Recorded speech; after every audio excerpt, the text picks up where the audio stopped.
Welcome. My friends, welcome to Monday Night Mark C. Comics Talk on Clobberin Times. Issue number 123 on YouTube, but 823 overall. Today, I do believe, marks the day upon that I have been doing this little geek podcasting thing now for 12 years. This is the Clobberin Times, Clobberin Times 12th anniversary week. What a ride it has been. Why the fates have allowed me, of all people, to do this, I don't know. But here I am. And here I am to stay. Well, as long as anyone can really ever stay anywhere anyway. But I want to thank everyone for popping in tonight. I really appreciate it. It is great to see you all here. I'm going to start. I'll say some hellos and I'll take care of some show notes and then we'll get underway here. Popped in early, did the great Phantom Outsider. I got to see some of those things you were putting up there, bud. Appreciate you. Man, I mean, yeah, look. I'll get into what I'm going to be doing later with how I'm going to be doing this tonight, but I know Phantom Outsider has a lot of opinions as well and a lot of recommendations as well. So, I mean, just there's so many, I'll explain all that later. Let me just say my hellos. The great Pat S is here, fellow Louisiana, and good to see you there, buddy. Thank you for being here. Oh my goodness, a Palmy's minion. Oh my dear, how are you doing? It's great to see you. I hope you and the pup are doing well. We'll see. Mark, the Infinitely Tired. What's up, buddy? All right, man. Big comics guy there as well, and also knows his comic stuff. That's for sure. That's for sure. Palomy's minion. That is so sweet. You did not have to do that, but I am touched by that. Thank you, sweetheart. You were wonderful. You were amazing. Big love to Palomy's minion. What a sweetheart. You're amazing. The great Lord Thought is here. LT, what's up, brother? Avon lives and long live the Legion. And we'll be talking some Legion Thursday. I hope everything is still on for you there, my brother. Let's see here. Robert, welcome, Robert. It is good to see you. Thank you for being here. Brightest Day. All right, Brightest Day. Great new pal of the show. Good to see you, Brightest Day. Thank you for being here. The great Steve Mitchum. What's up, buddy? Dude, pleasure seeing you. And again, big shout out. That reminds me, big shout out to the great Paulie of Latino Slant, the great Latino Slant channel. We had a bit of an impromptu live stream today where both he and myself and our good buddy, the great Nick Weiser, 32 Flavors of Nick Weiser, got together and we did a little breakdown and a reaction to the trailer for the upcoming Marvel Cinematic Universe film, Shang-Chi, Master of Kung Fu. And so that was a lot of fun. Thanks, Paulie. Love you, bro. The great Eric K. What's up, my friend? Always a pleasure to see the great master of wrenching, Elagabalus. Thank you for being here, sir. Great to see you. The great Chris Persia. Chris, buddy, always great to see you, my friend. Thank you for being here. Going down the list. Liger fan, welcome to you. It's great to see you, and I appreciate seeing you here. I'm caught up now a little bit. Anyone else who pops in or anyone else who happens to be out there listening, I appreciate you. In the off chance that you may be out there listening on a later stream or something like that, or watching it on a download, as they used to call them, or a rewatch, whatever. I appreciate you as well. Thank you so much. And in case you are listening, number one, I love you, as my wonderful, fantastic grandma used to say. But yes,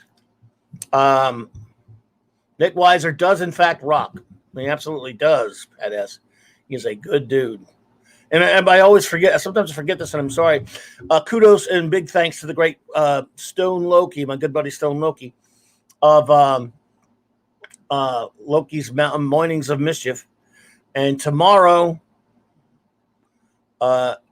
just do some show notes here. Tomorrow night, 7 p.m. Pacific Standard Time, I am fortunate enough and honored to be hosting Loki's 7 Kinds of Mischief show that he has, the Loki's Comic Book Roundtable, which he is graciously allowed to be on the channels of his panelists, and we take turns. And this Tuesday night just so happens to follow my 12th anniversary celebration week. I will be hosting it. So again, that will be, unlike tonight, which is 8 p.m., that will be 7 p.m. to Central Standard Time tomorrow night, with Loki and the gang, the wonderful Eris, of course, the great Fat Steven Seagal, and the great 24/7 Fusion Media, and the extraordinary Loki himself. And we'll have a guest. My buddy Vigilante Williamson will be joining us as our guest panelist. And we'll be just talking comics and all kind of fun stuff. So I'm looking forward to that. There's a great gang, and I have a fantastic time with them also. I mean, always, excuse me. And then, of course, Wednesday night, I will be just doing my usual open geekness at 8 Central. I don't know what I'll do. I'll think of something. And it'll probably be a big nothing of a something, but I'll do it. And then Thursday afternoon, 1 p.m. Central Standard Time, the Global Geek Gang assembles, and what a topic we have. A few weeks back when we did our Green Lantern Roundtable, everyone really enjoyed it, especially me. I just had a fantastic time. Just great stuff. And we're going to do it again, a Global Geek Gang Roundtable of one of my favorite topics, and I know one of the favorite topics of my great buddy LT out there, and others. The Legion of Superheroes, my beloved Legion. I love them very much. The only group in comics I love more is the Fantastic Four, but right up there with the FF, I love my Legion. Ironcaster, welcome, sir. Welcome. It's great to see you, my friend. And so that will be the Global Geek Gang. We will have, of course, the usual suspects, Jed and Ash and Retro, the founding members of the charter members, I guess you could say, of the Global Geek Gang. And then our good buddy Eric O'Sullivan, I do believe, will be joining us. Eric will be. I'm the great Lord Thoth will be joining us. I hope. I think he's joining. Well, we won't do it without you, Thought. That's for sure. Then hopefully our good buddy Raymond Feliciano is going to be joining us, I believe. He's also a huge Legion fan and an FF fan, of course. And our old buddy Nick Weiser, I think, is going to be with us. I don't know if he's much of a Legion fan, but he's going to be here. So our great buddy Nick Weiser, also the great Mark D with the C is here. Yo, buddy. What's up, bro? Good to see you, Snorta Poopas Cuber. Welcome, my friend. Yes, indeed, Lord Thoth. It's going to be fun. Great fun. I can't wait. And of course, I had a fantastic time as always. I can never say it enough. This past Saturday night with my wonderful, beautiful first officer, the magnificent and greatest first officer in all of Starfleet history, Raquel Briggs and I, we had a wonderful time, as we always do, hanging with you guys, reviewing 4 more episodes of Star Trek, the original series. We're reviewing all of Star Trek, our ongoing mission. On Saturday nights, 9 p.m. Central Standard Time, is to review all of Star Trek, 1966 through 2005 only. Real Star Trek, no fake filth, only the real stuff. And, of course, that means the original series, the animated series, the films, TNG, DS9, Voyager, and Enterprise. Only real Trek. And we'll be doing it all in order. And we're now we're in the 3rd season. Sentient Dodo, welcome, Sentient. It is great to see you, my friend. I understand that. I understand for sure. So, yes, reviewing all of Star Trek on Saturday nights. And we just have a fantastic time. A fantastic time with this amazing chat. That you were all just incredible, and your love of Star Trek shows through, and it's just a pleasure. And the great S Singh, my good friend S buddy, how you doing, bud? Great friend of the show and a great member of the Global Geek Gang, and also a member of Jed's great group. And of course, the Pop Culture Archivist is a link down below, both the S's channel and Pop Culture Archivist. And yesterday, they celebrated their 100 subscriber stream with a monumental, epic, and just a marathon stream that they had. It was fantastic. They had a lot of great guests, a lot of great friends popped in and helped them, and I was glad to be among them. That is, of course, Pop Culture Archivist, the channel of my good friend Jed, my good buddy Ash, and my good buddy Retro. And, of course, big shout-out and a big thank you to the great Lord DVD Doomcock for joining us yesterday. It was very nice of him to do that. I love DC. He's been a good pal and a good friend. And that was, again, just thank you so much. I don't know, DC, I don't know if you ever hear this or not, but either way, we appreciate you, buddy. Thank you for popping and hanging out with us. That was very nice of you to do that, sir. Jax Mama, McSee, hello there, Jax Mama. Lovely to see you. I hope you and I hope Jack are doing well. Well, absolutely. So as everyone knows, of course, I've named after our wonderful, dear departed friend, the great Mark C. This is Clobberin Times Monday Night Mark C. Comics Talk. And in his honor, we talk about something that he loved very much, that so many of us love as well. We all love comics. And again, yes, the Global Geek Gang Thursday. Let me take that off of there. And tonight, I just thought I would do something a little bit different. It's a comic book topic, of course. So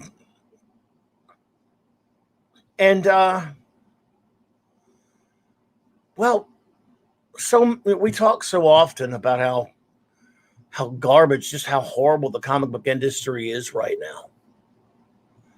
How bad this wonderful art form that has really existed for well over 100 years, but in terms of from a publishing standpoint, except for obviously, before it became comic books, there were comic strips of various sorts of newspapers and different things like that. I mean, some of the first comics were in the 1890s. Was it Richard F. Alcott or whatever with the Yellow Kid, who was considered the first comic book, sort of a strip, if you will. I mean, you had later stuff into the early part of the century of the 20th century, and the early part of that with was it Winsor McCay with his Little Nemo and Slumberland and many other things, Buster Brown. I mean, you had comics in that.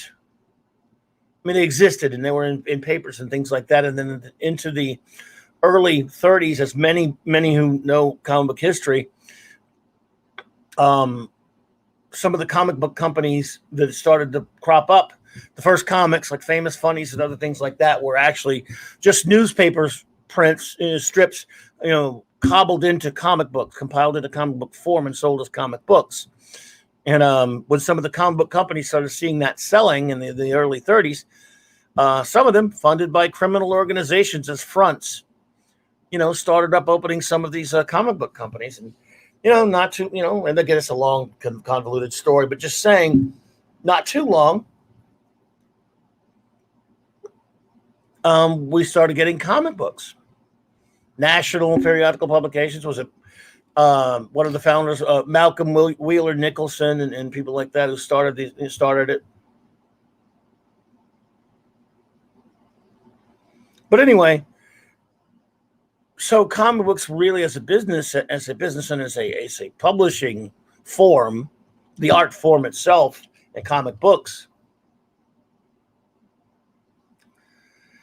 have been around, for well over, and they're 90 years, something like that as far as comic books are concerned. I don't want to get off too far in the weeds into the history of comics in that respect, but the comic books have been around for a long time, and yet in the 21st century, again, look, opinions vary and things like that, and we're not going to, but we often talk about how bad many of us, look, I was chased after collecting comics, being such a huge part of my life for so long, not just from in the business, but around the business, and going to comic shops all the time, getting new comics every week, or whatever. It's been a long time since I've done that, actually. I still have some friends here, I think LT and maybe Mark D and others who still have pull lists.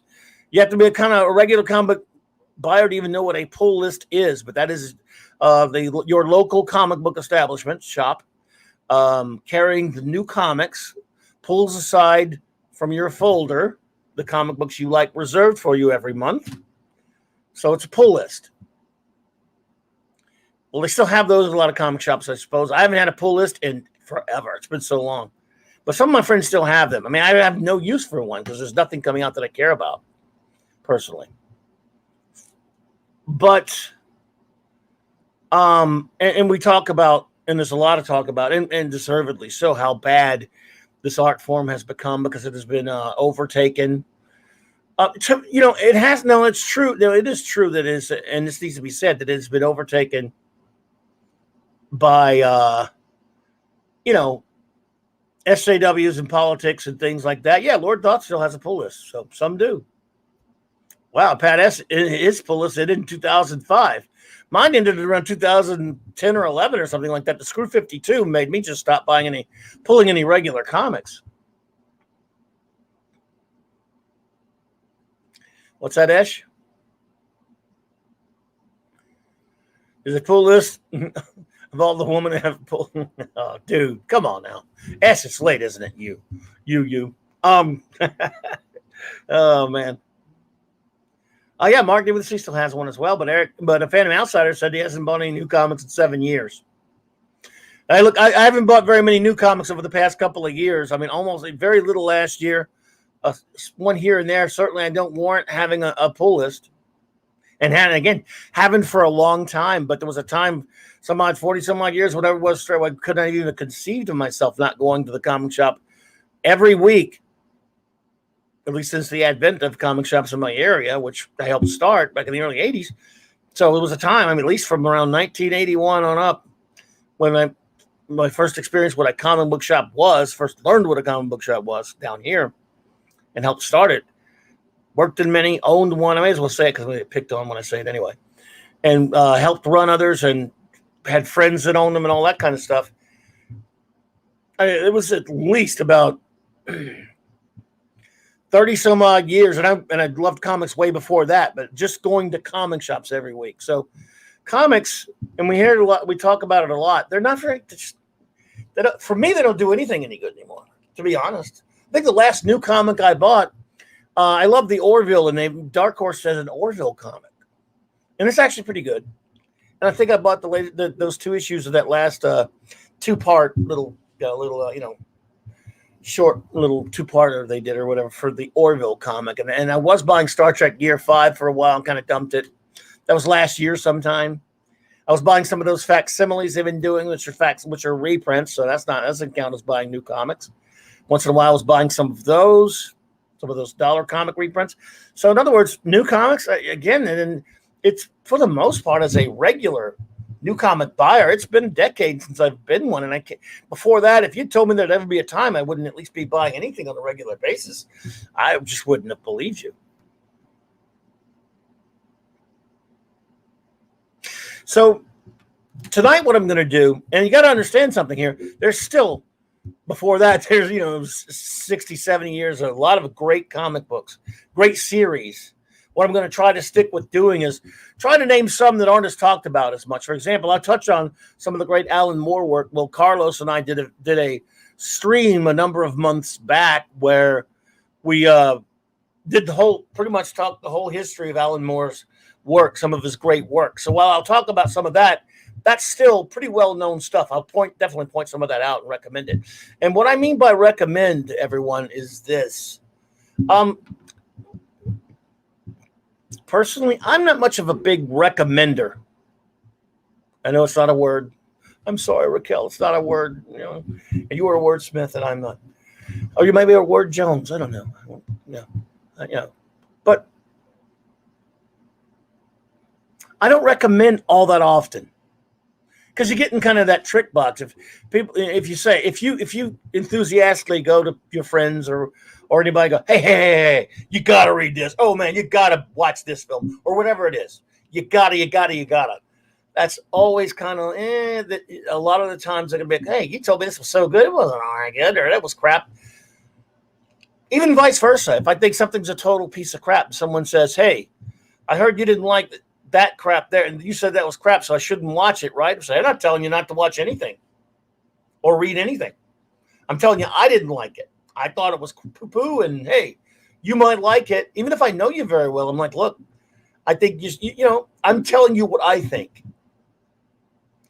But I'm not telling you what to think or telling you have to watch it. Even if I'm a couple of friends that I've known for 30 and 40 years, I might know what they like so much that I might tell them, hey, look, you should try this. And even then I'm kind of, a bit reticent sometimes to do that because it never really, it doesn't always go that well. Sometimes it'll work. Sometimes you'll turn someone on to something great. Like our great friend that this show was named after, a late great friend, Mark C. There were some comics I thought were fantastic. He didn't like, and vice versa. Just the way it goes.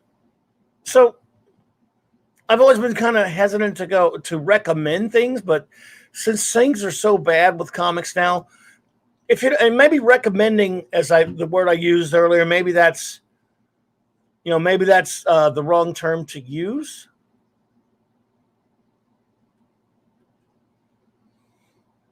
Maybe that's the wrong term to use. Or maybe I'm just saying I'm going to name some comic books that I like, some series. Now, again, I'm going to try. There's so many. You have to understand here. I can't remember everything. I didn't even have enough room to load all the pictures I wanted to load of all the comic books I want to talk about.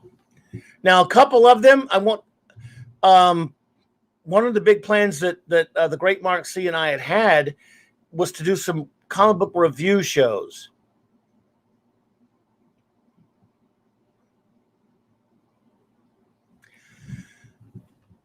By the way, it's tough for me to see some of the stuff in the chat because of where my microphone is and in relation.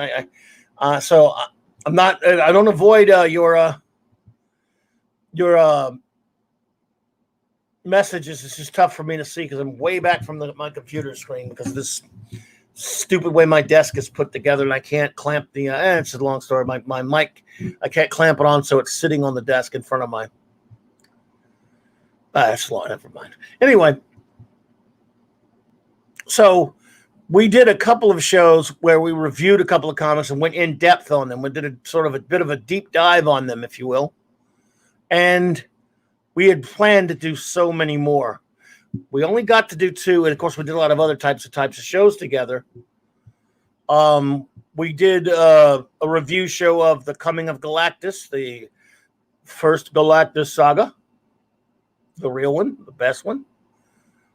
The Kirby Galactus saga. And then we also did Justice by Alex Ross and Jim Kruger, excuse me. We did a fairly good, pretty good deep dive into that. Carlos and I did a show about Astro City. We're going to definitely going to be talking about that a lot tonight. So what I'm just going to do is I'm going to run through some stuff, and I'm not going to do it in a spoilery fashion because the point is to just bring these to people's attention. And some of you may have read all of these or some of these. And some of you might put suggestions in the chat that even I either haven't read or haven't read in a long time, or, and there's some of these may be stuff some of you don't even like that much. You just never know. We'll see. Now, one thing I won't be doing, there's some Legion stuff for sure, but I won't be doing a whole lot with Legion because we're going to be talking full out Legion Thursday, 1 p.m. Central with the Global Geek Gang. We're going to totally just go nuts on Legion. So I'll just I won't go into too much of that. So I guess I will get started. Let me see here. Yeah. All right. And I don't even know where to start because I'm kind of going all over the place. And again, I won't be spoiler. I'll just talk a bit about a comic. and show a pick and just kind of give you some overall thoughts on it. And I will definitely try to. There we go. Now I can so I can read you guys what you guys are saying a little bit better. So I hope you can see a little bit better.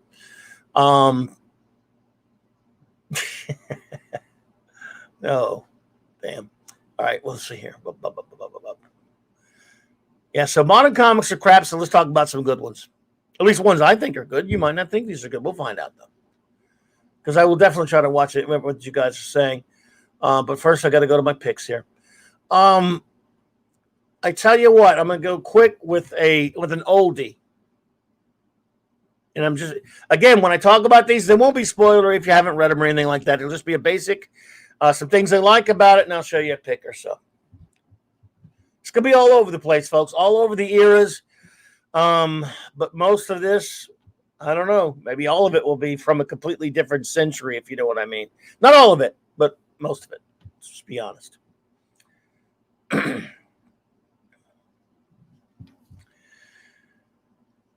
In my opinion, in the Silver Age of comics, this is one of the greatest comic books ever conceived of, ever written. I say written, because Stan Lee's name's on writing it, but I believe Wallace Wood, art by the great Wallace Wood. And I've talked about this in my Superhero Battles show. Daredevil #7. And I like the one-off stories. I like the short stories. And I know a lot of you will be definitely making some great, plenty of things that because look, again, there are just so many I can't have it all. And I can't come up with all of them. And I can't remember everything, all of them. So I know some of you do not be shy. You all know comics yourself. So throw out any recommendations you might have or anything you want to talk about. And I can see I've got it where I've fixed it where I could actually see this thing a little bit better now.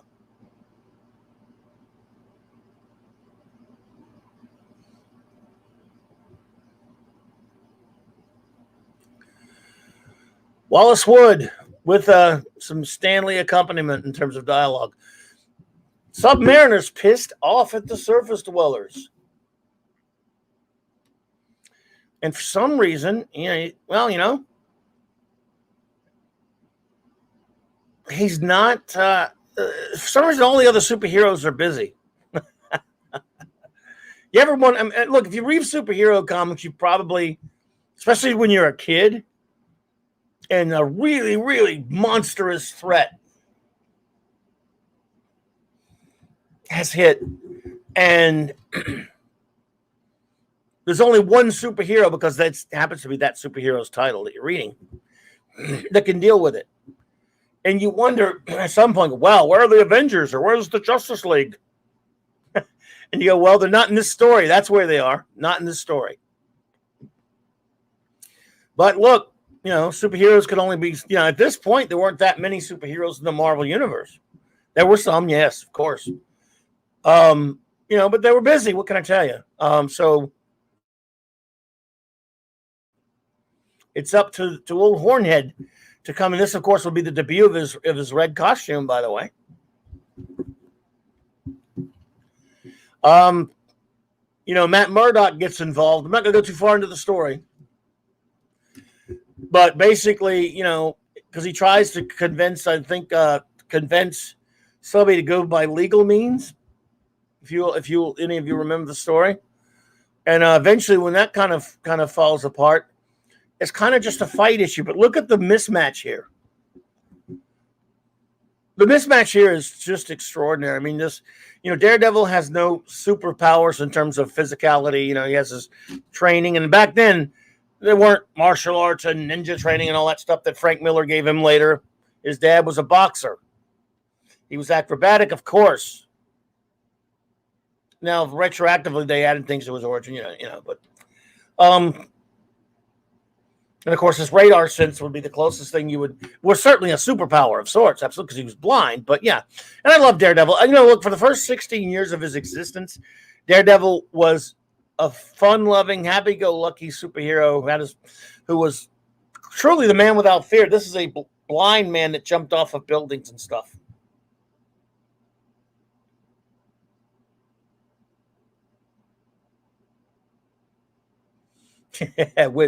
when is it Namor pissed? No, that's true. I know I'm not. Steve's gonna be mad at me not saying Namor. I've just used to say Namor, buddy. Sorry. I'm with you on Shang-Chi, but I just like saying Namor. I can't help it. Everyone says Namor. They even say it in the old cartoon. And they're probably wrong, but, well, you know, it's a made-up name anyway, isn't it? So, yeah. So.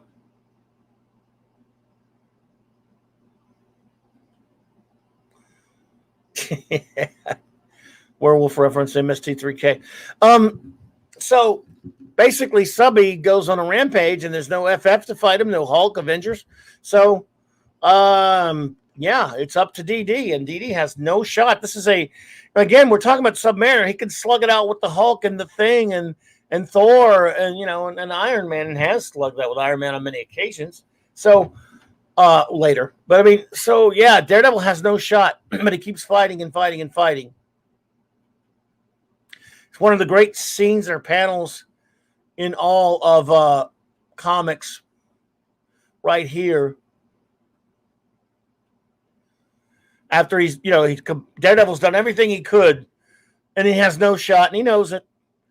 And, you know, Namor's walking off.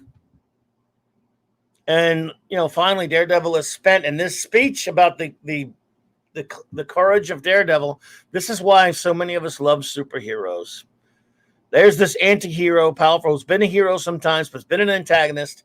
One of the great Marvel characters of them all, the Submariner, says of his foe, his fallen foe, I have fought the Fantastic Four, the Avengers, and other superpowered humans, but none have been more courageous than he, the most vulnerable of all. And so, to honor his fallen enemy, you know, Daredevil, in fact, did win the day because he won the respect of the Submariner. So, I love this comic. Yes, Steve, that is Wally Wood. That is a Wally Wood cover. Wally Wood interior as well. He worked on Daredevil for a while. The great Wallace Wood. Love him. Another great comic book of the Silver Age, of course. And again, you all know me in The Thing and my prejudice towards the Fantastic Four, so I won't. But I'm going to do a lot of other stuff other than FF, or even, and a lot of the stuff's going to be from later stuff, but just wanted to go back again one more time to the Silver Age a little bit.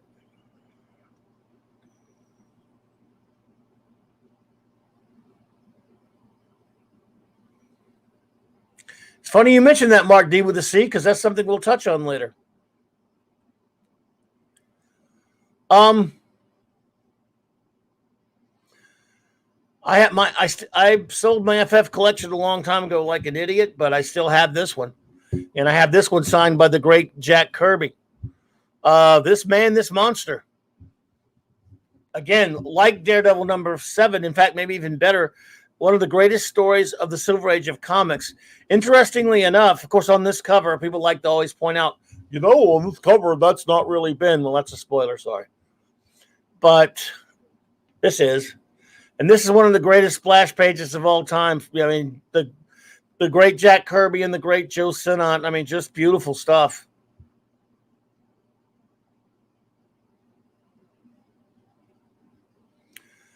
Ben Grimm. Well, you've all know this story. I don't have to go far into it. If you can ever find a reprint of This Man, This Monster, this actually is more of a story about how about the nobility and greatness of Reed Richards than it is about Ben himself, a maniacal scientist with a machine. And this is my favorite character. You're right, Steve Mitchum. I absolutely do identify with the Thing. He's my favorite, and I guess identify with him. But and I just love him. And sabotage, attacks Ben, takes him in from the rain, but then takes him into his hospitality, and then attacks Ben Grimm, takes over, steals his powers, turns himself into the Thing because this scientist has a grudge against Reed Richards, hates him, and wants to go, and envies him. He's torn up with envy and just hates Reed.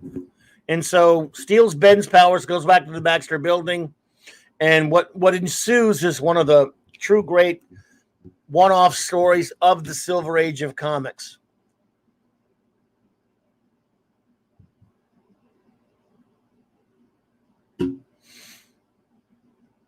And I'll leave it at that because it really, there's a great twist to it at the end. Heavy-handed though some may think the story is. It's a beautiful story. This Man, This Monster is one of my all-time favorite comic books and forever shall be. Now we're going to skip ahead a little bit because, as you know, as we said, the great Mark C. and I covered this one, The Coming of Galactus, which took place right before This Man, This Monster. But we're going to skip ahead to some more Daredevil.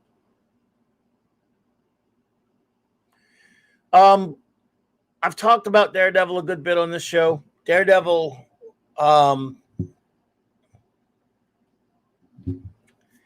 it's one of my favorite characters, but in the first 16 years or so of his existence, he was a Marvel, a brightly clad Marvel superhero.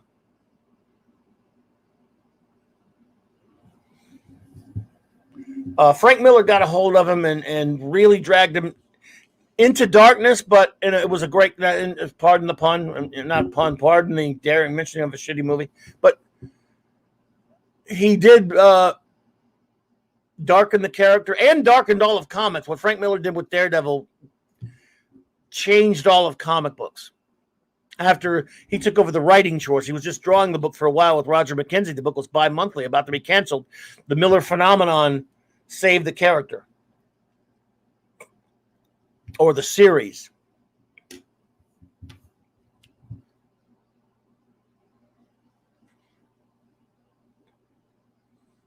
So he had a pretty substantial and critically acclaimed run on Daredevil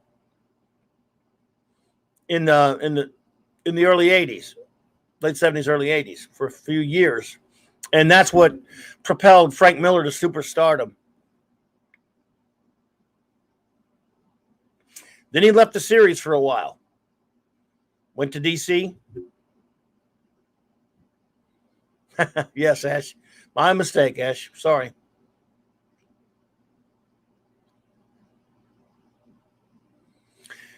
Did Ronin. Did, of course, the famous Batman Dark Knight Returns. Batman Year One. But he came back to Marvel for a short time. Somewhere, and I guess it was, was it 86? Oh, somewhere up in there, mid 80s, somewhere up in there. Liger fan. Rex Smith with his eyes covered. I remember it well, but Liger fan, I got you. And combined with Dave Mazzucchelli, whom we worked with on Batman Year One, to do 7-issue story that, of course, was compiled into this lovely, you can see this lovely graphic, I hate the term graphic novel when it's not a graphic novel, this lovely cover, though, of this trade paperback compilation of Daredevil Born Again was what the storyline is known as, right? This, to me, is Frank Miller's finest work. And he didn't do the art. The art's by the great Dave Mazzucchelli, who was just phenomenal. And it worked. I mean, it's so benefited, quite frankly, pardon the sort of, I don't know if it's a pun, but I benefited from not being drawn by Frank. I mean, Dave Mazzucchelli's art was perfect for this story. This is a masterpiece. This 7 issues, of course, compiled into, they have other covers, but this is the cover of the trade paperback. If you can track down Daredevil Born Again, it's a great story.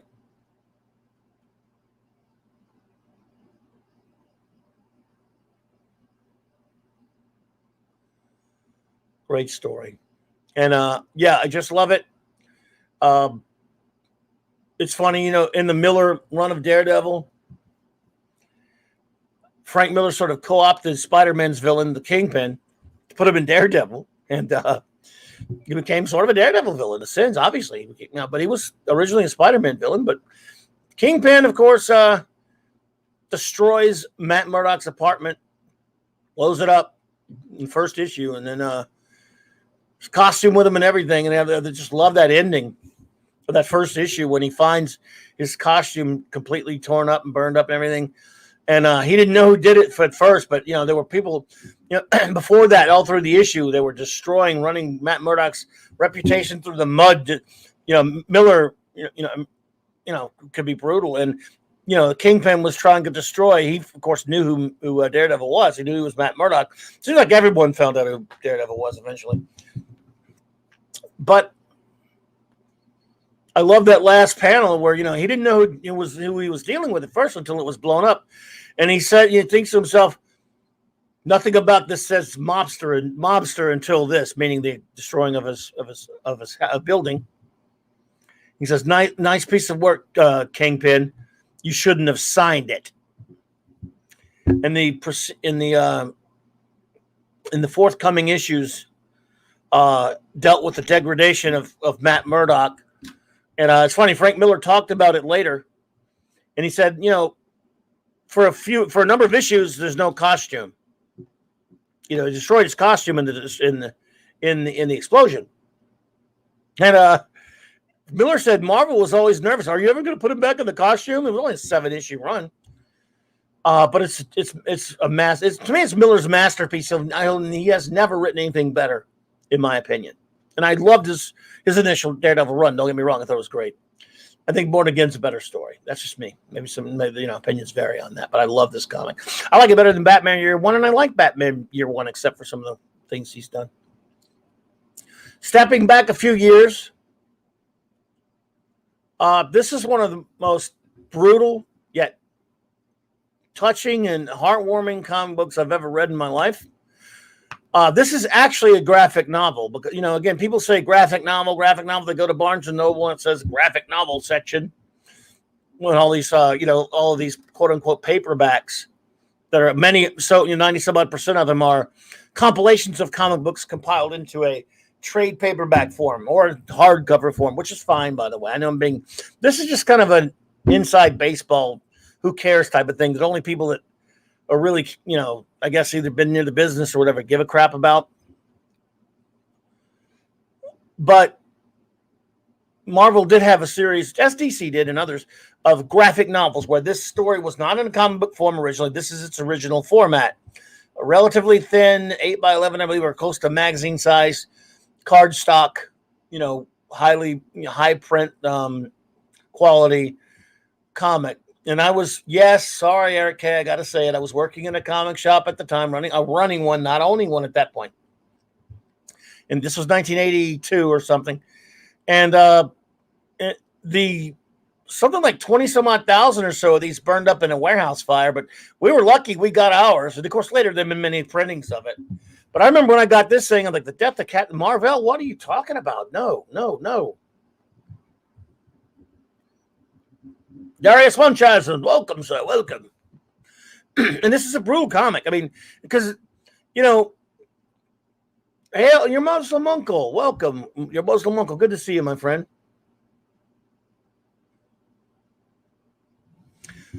Well, thank you so much. And again, it's not a spoiler to tell you, that he does not die in the conventional way that so many superheroes. Phantom Outsider, so do I. I still have my first printing of this. Now Chris Birds has given it to me. Well, you guys, I love you guys. I don't know. I don't know how I do it, Chris. But yes, I still have my friend. And if you look, you can't see this. There's no way I can blow it up. This is the wraparound cover. If you look at the back cover, which has the heroes around the gravestone of Marvel, if you look close enough, you can see a certain face back there that, yes, is Superman visiting the Marvel Universe. That's in the back cover. But Marvel, of course, because of the nega bands that he's used over the years, is dying of something that definitely resembles cancer. And even Reed Richards and many of the other smartest people, or even Doctor Strange, many of the other people in the Marvel Universe, cannot save their friend, their Kree friend who came to Earth as a prelude to an invasion and ended up becoming one of its greatest heroes. Marvel's version of Captain Marvel, which Marvel Comics paid like $4,500 or something like that to buy that name from a company that was using it after it fell to public domain. And they bought the thing up. What's it, ACG Comics? What are I forget what they were. Anyway, Jed, what's up, buddy? Basically a space cancer, right? So anyway, this is a very touching story. It's very well done. I love it. And something that I haven't even read it in a little while now. And it's something every now and then I like to go back to read. So, I did a whole show on this, but I'm going to touch on it anyway. If you have not read Astro City, what are you doing with your comic book life?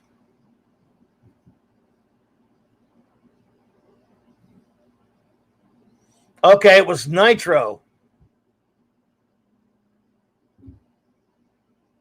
That's right. It was the character Nitro exposed him.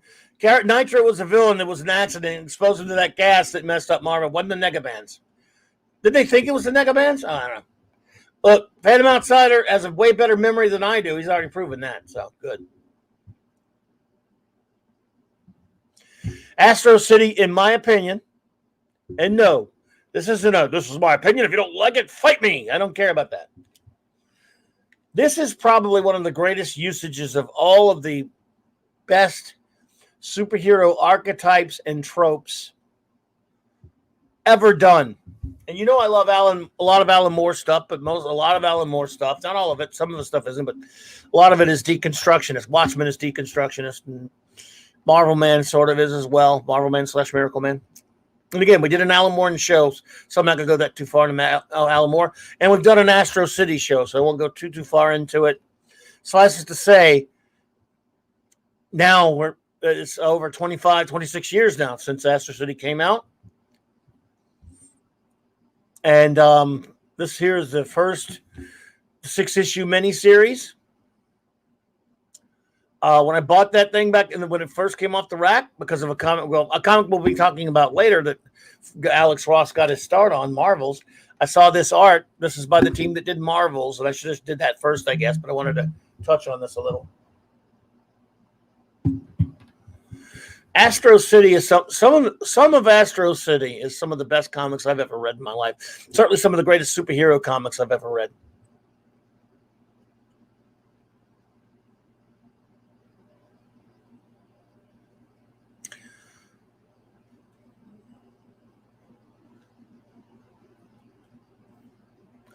Phantom Outsider just told me I need to go read that again. I do. He is correct. It was Nitro's fault.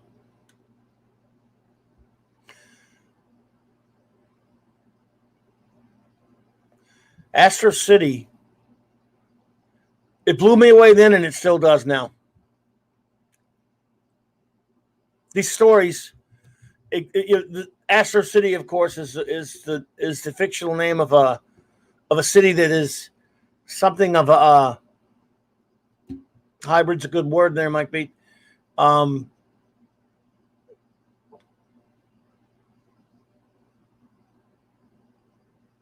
It's a hybrid of Marvel New York, Metropolis, Gotham City, Central City, Keystone City, Star City, Coast City, a hodgepodge of all of the archetypes and story tropes that exist inside Marvel and DC Comics. They have using, for lack of a better term, I mean, archetypes are more of a correct term, but or knockoffs if you choose, of Superman, Batman, Captain America, the Fantastic Four, and so on. He does Busiek does a brilliant job of hodgepodging all of having like this amalgam in a sense of all these different characters that make up these archetypes. I mean, Samaritan is pretty much Superman. There are differences, but he's pretty much he is Busiek's way of telling Superman stories. The Confessor is his way of telling Batman types of stories, but he doesn't tell conventional stories, or stories I should say in the conventional sense of the genre. Once in a while he'll touch on some stuff with the actual characters, the heroes, but just as often as similar to Marvel's, there are many stories in Astro City, not the first couple, but stories that he does later that deal with what it is, what everyday life in Astro City would be, what everyday life in a city filled with superheroes would actually be like. What would it be like if you lived in a city where all that was really happening? Where all the crazy, ridiculous, preposterous things that happen in a superhero universe were possible. Superheroes fighting villains and all the crazy science fiction fantasy aspects that go along with that. He took it and he didn't cheat. And again, I love some of the deconstruction to me, in terms of deconstructions to me, means Watchmen, Frank Miller's Dark Knight, The Authority, Planetary to an extent, The Boys, Irredeemable, things like that. And again, I like some of those. They're valid. Better when you aim them at older readers.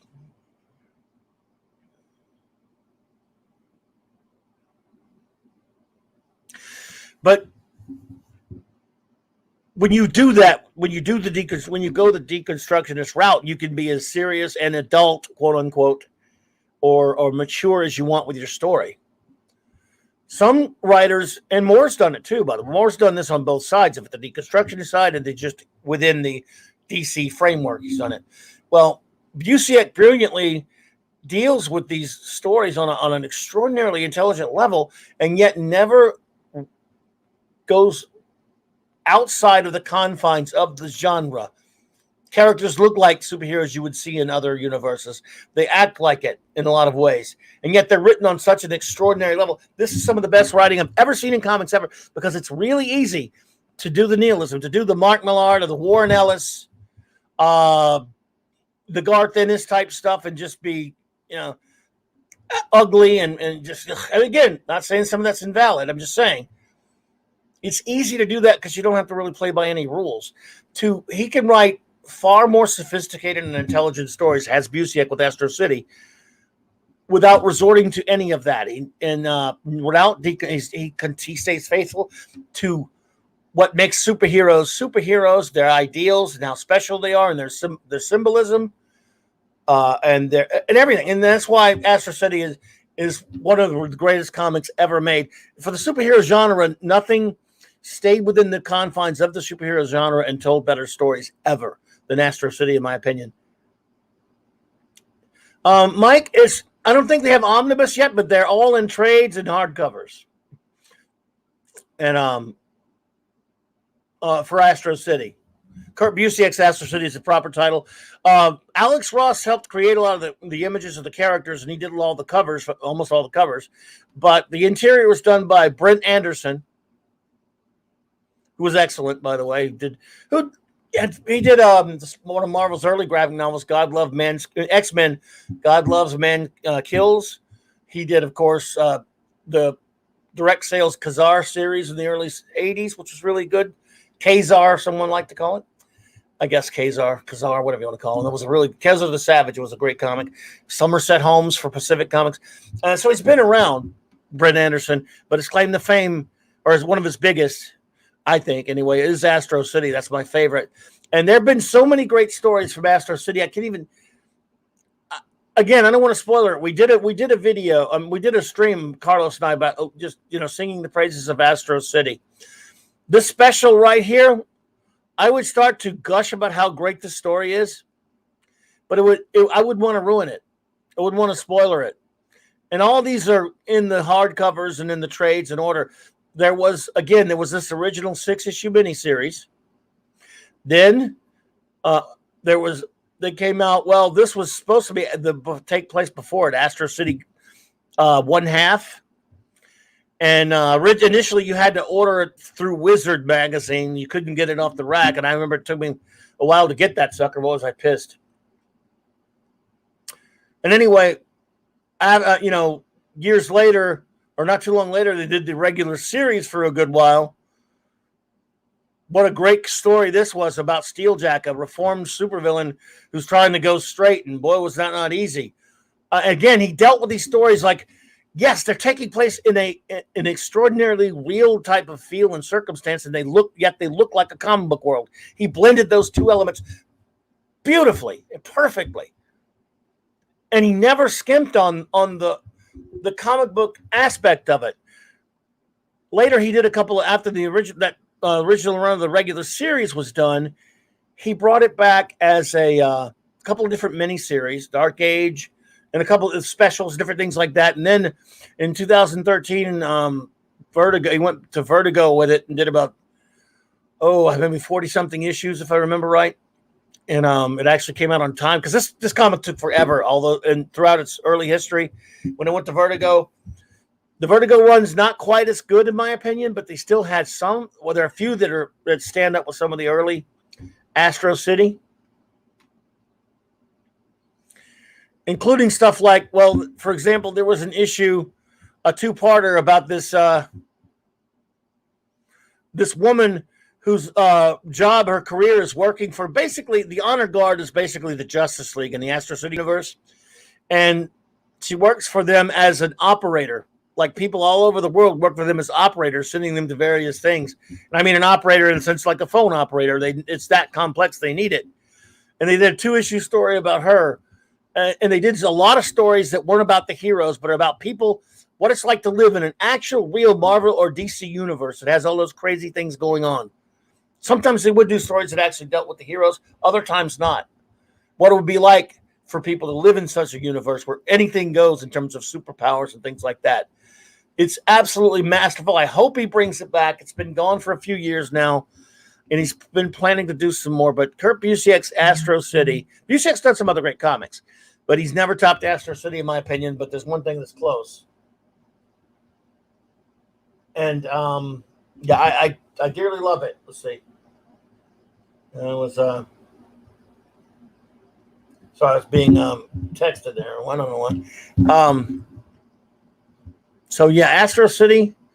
Again, I spent a lot of time on it before. I can't help it. It's just a thing, But hey, every issue ends with that little sign. You are now leaving Astro City. Please drive carefully. Okay, let's do a couple of more recommendations, and we're going to do another Alex Ross and Kurt Busiek combination in a little bit. Side note, very quickie, if you're someone who likes it cartoony and fun and loves Golden Age characters, the Justice Society, you could do a lot worse than this Lynn Straswinski, I believe, Mike Parabek series that lasted maybe like 10 or 11, I think maybe 10 issues in the early 90s. This comic was a lot of fun. I loved it.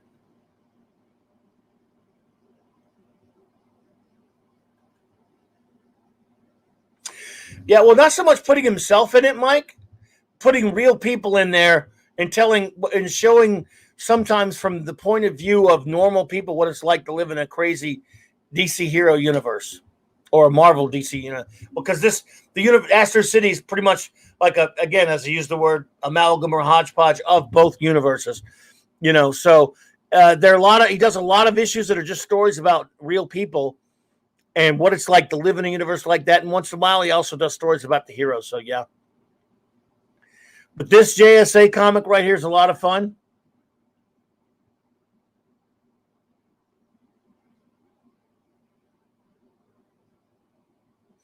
Really loved it. Didn't last very long. The late, great Mike Parabek. Again, but yeah, so I just thought I would pop that one up there. Just, we're just mentioning some stuff. Now, I won't go too far on this one because we did the great Mark C. and I did a whole live stream about this one.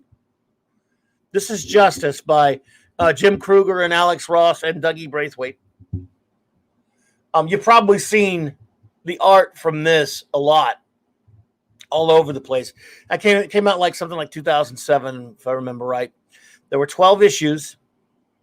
And I remember reading it and liking it, but I guess I didn't pay much attention because just about a year or so ago, a little less than a year ago, I went back and reread it. Just I don't know why, just the hell of it. Wanted to read something with, some great heroes, and this, as you hear me bitch a lot about superhero movies.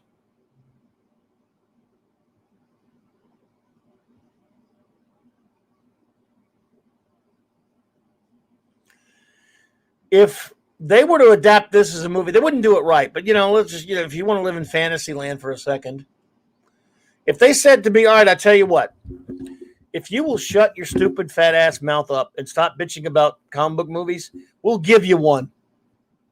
You get to call the shots and we'll do it exactly like you tell us to do it. And then you got to shut up and never talk about another superhero movie again. If we give you one, it'd be tough for me to choose, by the way. I would want to see FF or something like that, but FF, I'm fine with it being a comic. They're not gonna do the Fantastic Four right. It would be nice to see that. I love the FF more than anything, but something that I think would work as a great either movie or, more importantly, like an animated and limited series or something. Animated, and you could animate it in the style of this art right here that you're looking at, and you adapt the story, because this story is truly, in my opinion, a brilliant story.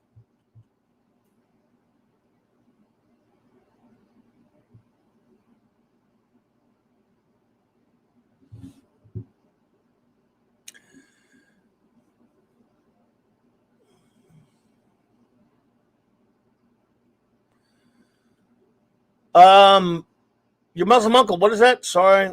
Oh, my Siri, where's the horrible when issues that run so I can grab those? I'm not sure what you mean there, sir. Canadian Spider-Man does whatever a Canadian spider can. What's up, buddy?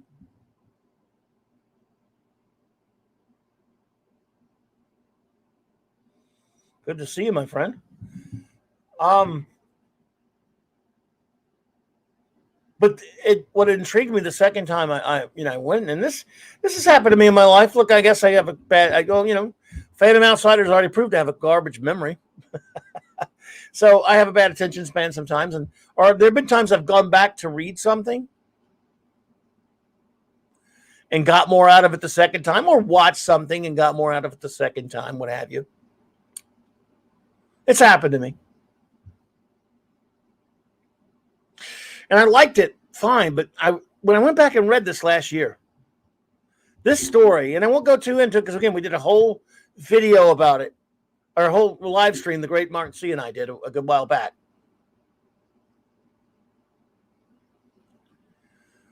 But it has a brilliant story. I mean, of course, the art's great. If you again, I guess I've heard that Alex Ross isn't to everyone's taste.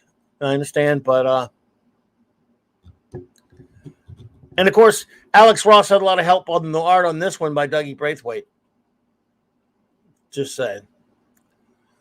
But this story is terrific, and I'm going to, for the sake of time, I'm going to move on from it and just leave it at that. But it is a pretty amazing story, and it was just kind of complicated, but great. Anyway. Again, when I was reading it, I was like, are we sure that Jim Kruger isn't a nom de plume for Alan Moore? The story was on an Alan Moore type level, I thought. And speaking of, we're going to stay with DC for a little bit, the DC heroes. And, stay with the Justice League a little bit. This is also from Justice right here.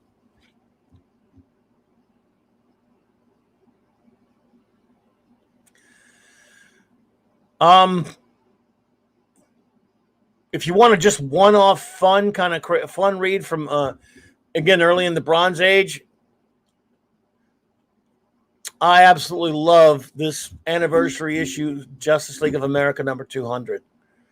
Many different artists, fun, just goofy, fun story throwback. I'm sure Phantom Outsider remembers this one. I thought it was a lot of fun.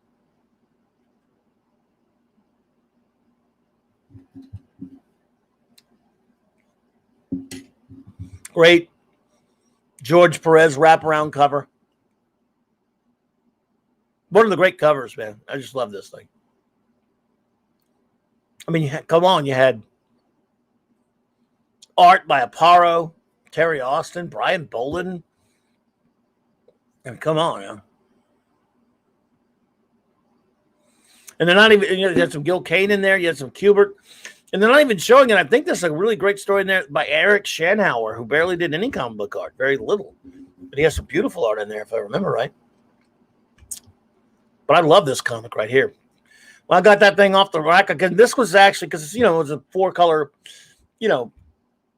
but it wasn't a staple back. If I remember, it was a square bound actually, but it was comic book format. And look how expensive it was for back then. It was $79.80, whatever it was. 81, 80, 80-ish, 79, 80, somewhere up in there. I don't know. Someone else will know. But this is great stuff.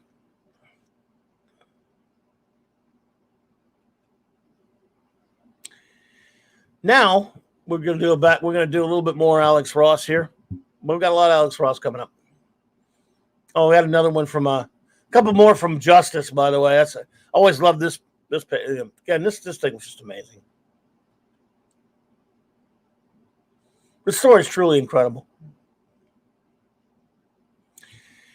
A comic we're going to do a full review on one of these days, of course, also by Ross and the yucky Mark Waid, but it's a great comic, Kingdom Come. I'm sure you're all familiar with Kingdom Come.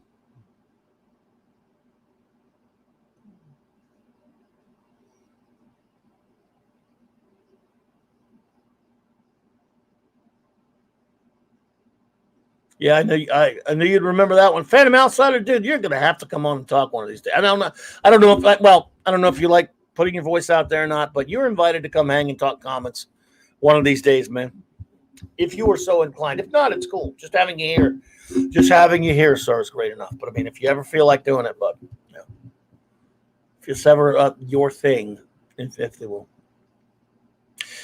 I love Kingdom Come though. I had some issues with issue 4, but this is a wonderful story. It is Elseworlds, and so often people love to darken up Superman, and it just makes me sick. They even look.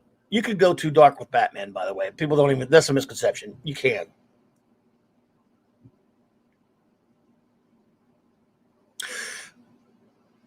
But this is in a sense Superman story. It's a DC Universe story. Something like, oh, cool. Phantom Outsider, cool. Oh, Muslim Uncle, you got a scoop? Thanks for being here, sir.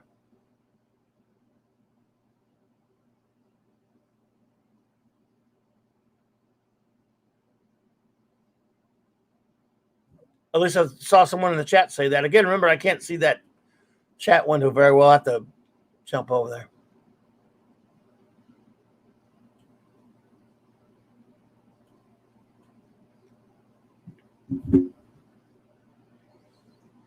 So, Kingdom Come, I guess it takes place about similar 10 or so years after. Again, it's an Elseworld story. But at some point, the Joker kills a bunch of people at the Daily Planet. This is backtracking to how things went nuts in this world, including he killed 92 men and 1 woman, Lois Lane. Oh, listening while driving. I got you. Well, Muslim Uncle, I didn't see that. I'm sorry. Well, I appreciate you, Muslim Uncle. I thought this. I misunderstood. My bad. I hope you're still listening, buddy. So it's 10 years, and 10 years later. But a flashback to 10 years earlier tells us that the Joker's killed Lois Lane and a bunch of people at the Daily Planet. There's this thuggish type of super being that has sort of captured the hearts and minds in a bad way, really, of the public, where he's ruthless. His name is Magog, and he kills and things like that. Well, Superman captures the Joker and is taking him in. He's not killing him because Superman, the actual real one, has a code against killing. The real Superman does. Even though this piece of filth killed the woman he loves. But Superman doesn't think he has the right to kill, and I agree with him. We're not going to get into that big argument now. I'm just saying this is one that, Wade, before he went totally nuts, he did understand superheroes. So, he doesn't kill the Joker. He tries to bring him to justice. And then, of course, Magog shows up and blasts him right in front of him. And then he challenges Superman to a fight. Superman says, well, and again, the world is all in love with Magog for killing the Joker. They embrace this new kind of thuggish type of super being. The world is, this DC Earth is overrun with superpowered beings and crazy costumes. And I don't say superheroes, superpowered beings. So Superman quits. 10 some odd years later, the Justice Battalion, chasing a kind of a pathetic version of the Parasite in Kansas, and the Parasite panics and he splits open Captain Atom and nukes millions of people in Kansas. And Superman comes out of retirement and he decides, you know what? Look, this has got to stop. Super beings warring amongst each other, causing countless damage, and not taking accountability for their superpowers. So Superman, well, he's got a problem with that. And so when he reorganizes the Justice League, gets them back together, there's this scene where he goes in this bar full of superpowered jerks. Not so much villains or anything even like that. I mean, this thing doesn't really deal with villains as much early on. Just jackasses with superpowers. And he goes into this bar, and there are a lot of them in there, but it's Superman. They're scared shitless. And I just love this scene when he basically sees them all drinking and being jackasses, and he just, this doesn't help. He burns up all their liquor. And then I love this scene. This is one of my favorite scenes. When he's telling them all, he gives them a speech. I won't go into the speech really about how they need to be better, but I always love this saying. He says, our job is thankless, but we do what has to be done. Right now, we're humanity's only hope. He basically reads them the riot act. You better straighten your act up. And he leaves with the words, be heroes. Something that morons like Zack Snyder and idiots who make games like Injustice and all this other idiotic deconstructionist shit don't understand about superheroes. 2 words said from the greatest superhero of them all: be heroes. Yes, Superman's flawed too. He quit, but he didn't go over into darkness. He did quit because even Superman can be flawed. And now he's sorry he quit, and he's trying to make amends. And he's doing it in this book. It's in a gray way, in the sense that it's not clear cut, because he basically ends up kind of being at odds with Batman.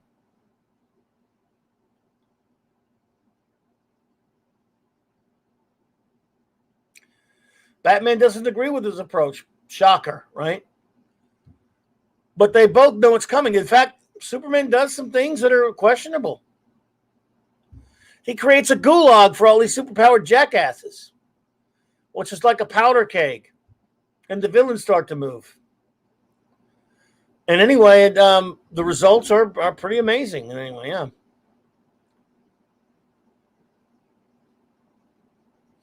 So I Kingdom Come is one that I've gone back to a lot of. It's a great comic.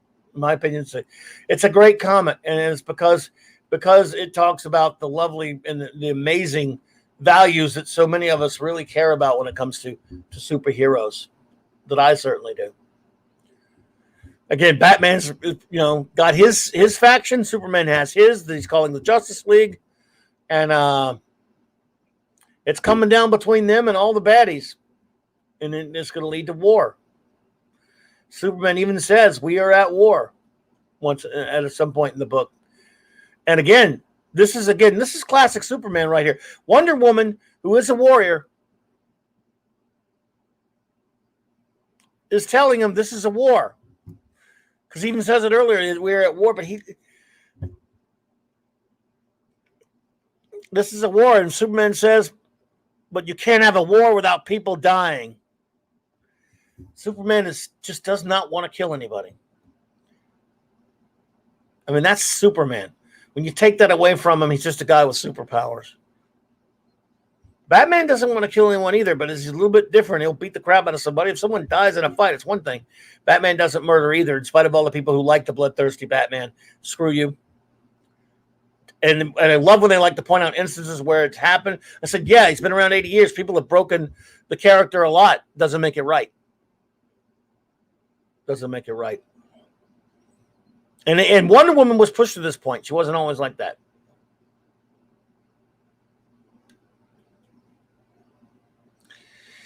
Moving on. Now, again, we're not going to do much Legion here tonight. The Great Darkness Saga is definitely one I recommend. This is one of the first issues of it because, again, we're going to talk Legion a lot on Thursday with the Global Geek Gang when we show up for our big 1 p.m. meeting with Legion. So, but I just wanted to say the Great Darkness Saga. Reread that again recently. Absolutely. Absolutely fan of Outsider.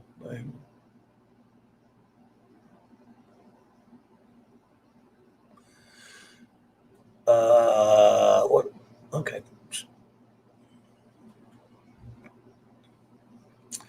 Now, a quick aside here, going back to the Silver Age a little bit.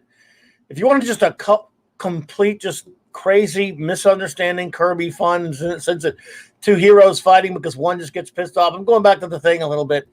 Fantastic Four number 55 is one of my favorite issues for Ben losing his temper, losing his mind because he's jealous about Alicia.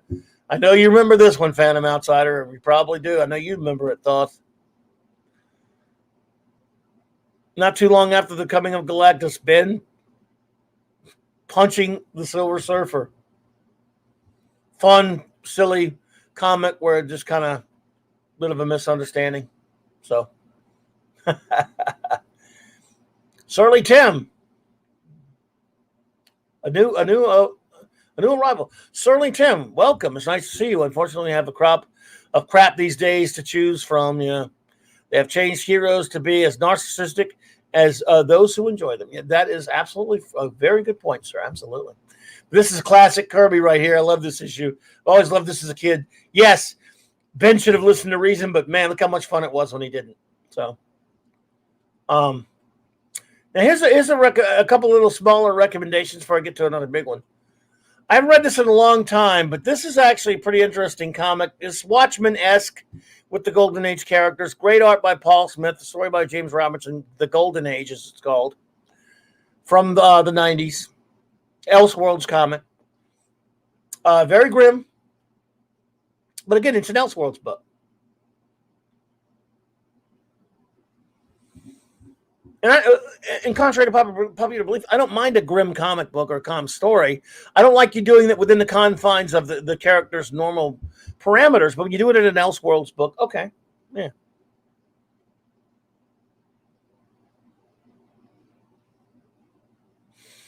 And this is a pretty interesting story. It has a really, again, a pretty messed up ending there, but really, really great art by Paul Smith. You know, Paul Smith didn't do enough. I mean, he had some runs on some stuff, but not a lot, if you know what I mean.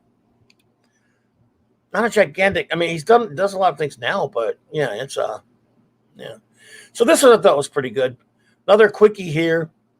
Anyone remember this one? JLA the Nail.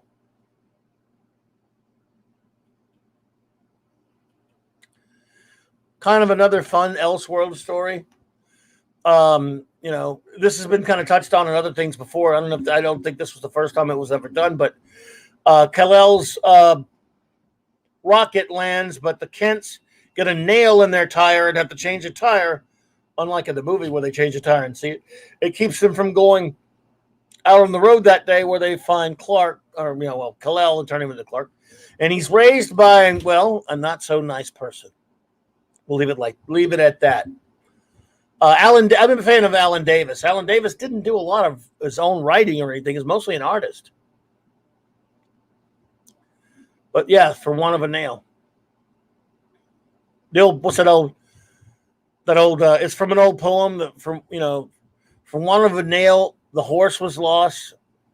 For want of a horse, the soldier was lost. I'm butchering it. From one of a soldier, the battle was lost, and thus the whole war was lost, all for the want of a nail. Okay, I screwed it up, sue me.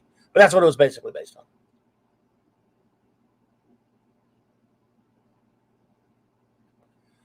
Mike Beach says, isn't this why they did multiverse stuff to begin with, so they could do different things with characters and not destroy the continuity? In theory, yes, but they never made their own rules, man. Yeah, the shoe was lost, not the horse. And in the beginning of this book, they do put the poem in there. It's been forever since I've read it, but this was kind of a pretty interesting story. Going to move again. Not going to stay on this one too long because we did a whole show about Alan Moore, and it takes forever. But I went to a store. There's a store called Ollie's, where you get a lot of cheap trade paperbacks and hardcovers, even, and other comics. dirt cheap. You can find the hardcovers of the first Alan Moore. Well, they're called. This is when it was called Miracle Man. It started out as Marvel Man in Warrior magazine in Great Britain, but it became Miracle Man when Eclipse finally picked it up and finished the story in the States. It's it's a long convoluted story about how when Fawcett and DC had their lawsuit and there were no longer any Captain Marvel comics after 1953 for a long time. Captain Marvel comics were huge in the UK. Well, they couldn't get any more, so they created their own knockoff character called Marvel Man, and just basically, as Mick Angelo, I believe his name was, it was as basically a ripoff of Captain Marvel, just so much so it wasn't even, not even subtle, and for many, many years, and then it was so. He was popular over there, and then when Warrior magazine started up in the early 80s and Alan Moore started working for them, they took Marvel Man down a really dark road.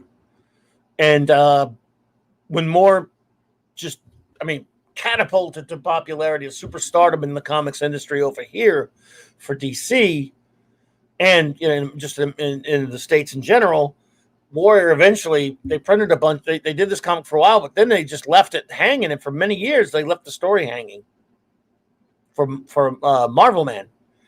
And Eclipse managed to pick it up, and they started reprinting them all. They had to change his name to Miracle Man for obvious reasons. Marvel Man, yeah, just because that's a problem, isn't it? So Marvel Man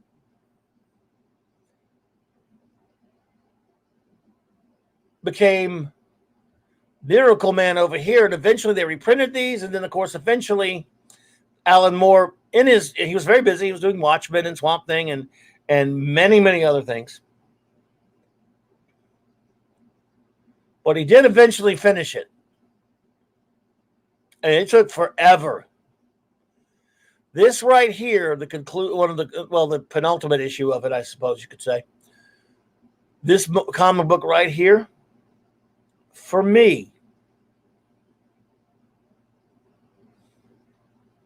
yeah, certainly, Tim. I mean, I just picked that up too. They've got 2 hardcovers that reprint all the Marvel Man / Miracle Man of the Moore issues, and they're like $8 or something at Ollie's. This is probably the single most disturbing superhero comic I've ever read. Now, yes, many, this is 1988, so many comics later tried to be more disgusting, tried to be more out there. Nothing touches this the way Moore did this. Without going too far into it, of course, this was by Alan Moore and John Totalman. When I opened up the page of this comic after waiting almost a year or so between number 14 and this one. Yes, I was running a comic shop, Eric. Sorry. Actually, it was the one I owned, and it freaked me out. And I had warned people. I said, look, this is rough stuff. Imagine someone with Superman-ish, aka or Captain Marvel-ish, the real Captain Marvel, powers. It is completely beyond immoral, evil as can be, Joker level evil with those powers. I'll leave it at that, because anyone who's read this knows how disturbing this was. Well, Gaiman did continue the series, Mark, after this. There was one more issue after this that Moore wrapped it up. Then Gaiman did it with Mark Buckingham, and I just didn't really, it was done. Moore said all that needed to be said about this character. I couldn't get into the Gaiman run personally. I think Gaiman actually owns the character now, if I'm not mistaken. I like Neil Gaiman and all. Oh, yeah, Muslim Uncle, yeah, Justice. I really do love Justice. That's great. So I really recommend that. But yes, Mark David, Gaiman did the series for a while, and I just couldn't really get into it. After only Moore, I hate to be that way, but I'm sorry, only Alan Moore's Marvel Man / Miracle Man counts to me. I know, it's geek ass, but what are you gonna do? Okay, let's touch on a couple other, a couple of Alan Moore things, and we'll get back to some other stuff here. Any of you familiar with this?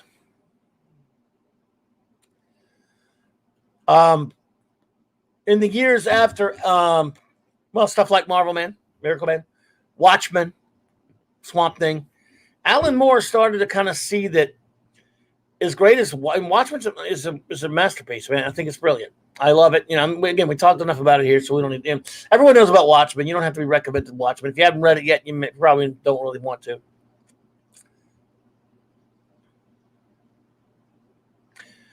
But he had started to kind of see Pod Racing Palpatine. Welcome. He had started to kind of see what his work had wrought, if you will, on the industry. He had started to see that the grim and the gritty, if you will, as some have called it, what he and both Frank Miller had been bringing to comics, the darker stuff. And he did, when he went over to Image, and he was doing some Image work for them because Image was creator-owned stuff. And he agreed to do you've seen a lot of retro comics after this. I mean, retro in the sense that it looked like throwback stuff. If there's one before 1963, as it's called, I don't know of it. I mean, maybe there were. This was the biggest one. This was the best one. I remember the shop I was working with, and at the time, an Aussie gent walked in, and we struck up a conversation. Nice bloke, had the hat and everything and the accent. And we were talking about Alan Moore, and this is the first couple of issues that just come out of this. And he just moved to New Orleans for work. And when he came back the next day or two, he loved this comic so much. And he came back like a week or two, I think it was, maybe. And he told me, mate, you just sold this comic to all of Sydney and Australia. So what do you mean? And yes, it's a crappy Australian accent. D.D. Myers, what's up, my friend? He said, yeah, I told him all about this comic, and it wasn't really distributed over there. So I sent a bunch of them, and I told them where they could order it, different things like that. And a bunch of my friends in the comic book clubs I'm in, all this stuff, loved it. And they said to thank you. Like, whoa, cool. Yeah. Gave him some Alan Moore. I love 1963. We never got the ending. This is one of the tragedies of all of comics. I had this one, the first issue, Mystery Incorporated. Yes, Fantastic Four. I had the T-shirt of this one. I think I may still have this T-shirt somewhere, and no, wouldn't fit probably, but But I love 1963, and it was supposed to culminate into a 1963 annual, in which the 1963 characters would meet up with and I did not like the Image comics of the time, the Jim Lee, Rob Liefeld, Mark Silvestri's a nice guy. I met him. He's a cool dude. But the Jim Valentino, those comics, what was it? Youngblood and Wildcats and Cyberforce and Silverhawk. I wasn't into those comics, but I still wanted this annual. They were all going to participate in this annual, this story, 1963 annual. This sixth issue ended with a cliffhanger for that annual. We're still waiting on it. It's only like 1993. And you can only get these if you find the staple backs, because there's never going to be a trade paperback. These were creator-owned comics at the time. Alan Moore hates comics now. He hates superhero comics. He and Rick Veitch and some of the others had a big falling out. Steve Ernest, welcome. Well, here you see, Steve, you weren't that big on 1963. I loved him, man, because at the time I was so sick of the dark crap. But anyway, I really enjoyed this, and it's just, I remember I went to a con a couple years later and found that Jim Valentino was there, and I was all over, man, dude, when are we going to get 1963 annual? And he blamed it all on Moore. Probably was Moore's fault. But I loved it. And we'll never, every now and then, it's been a while, but every now and then I kind of pick up the issues. I bought a bunch of multiple issues of these. And I even had the ass can of them. Steve Bissett kind of talks about it on his blog a little bit. But yeah, we're never getting the ending of it. It's a damn shame. A damn shame. Now, a couple little quick mentions here. Before we get into a biggie, shout out to our great friend, the great late Mark C. Loved John Byrne. I didn't find any other picks from it, but I'll just use this as a representative. If you can ever pick up the Roger Stern, John Byrne, fairly short run on Captain America from the early 80s. There are plenty of trades on it. If you want to read a great Captain America run, Stern Byrne run on Captain America. Solid. Great stuff. Orville Nation, welcome. I'm honored to have you here. I was talking about the Orville comic a little bit earlier at the beginning of the show because that's one of the few good comics I've read recently. But I'm honored to have you here. Thank you so much for popping in, Orville Nation. And again, you too, Steve Erdis, my friend.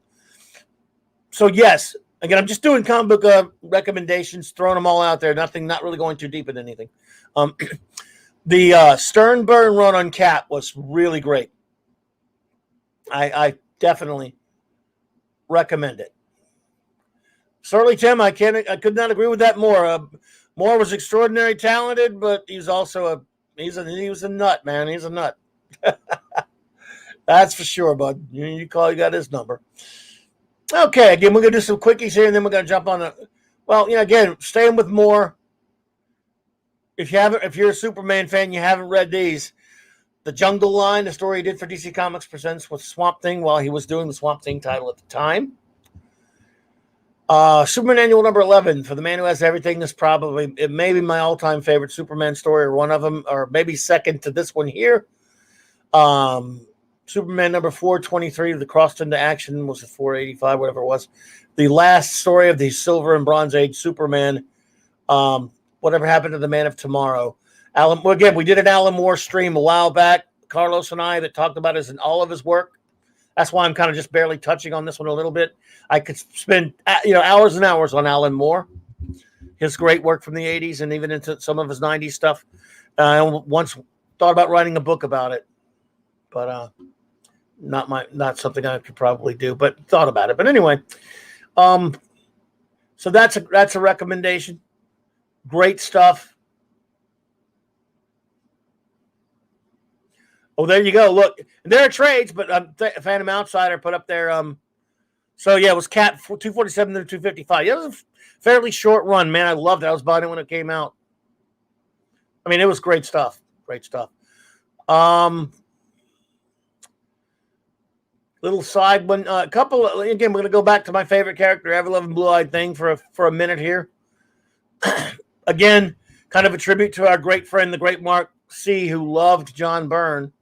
And this was written and drawn by Byrne. This is pretty goofy fun right here, I've always thought.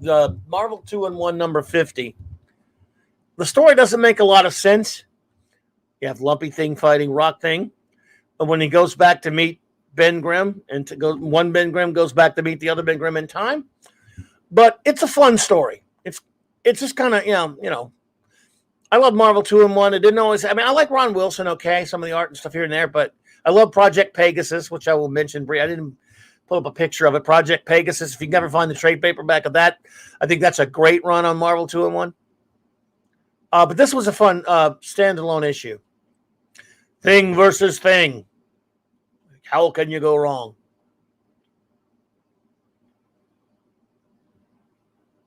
Bruce Lombardo, welcome, sir. Welcome to Recommending Comics, Exploring the Multiverse. Welcome. A lot of great people popping in tonight. We appreciate you. Again, I'm doing some basic, brief, and sometimes not so brief mentions of some comics and I'll make a list of them all. And if anyone wants to find out, we definitely won't leave you hanging if there's some that caught your interest that you want to know about. Also, this annual, the Marvel 2-in-1 is one of the great stories. A few months back, Carlos and I did a show about The Thing, all about the Aunt Petunia's favorite nephew. And we would have been remiss if we didn't talk a lot about this one. A being called the Champion comes down from an alien world, and he's so powerful.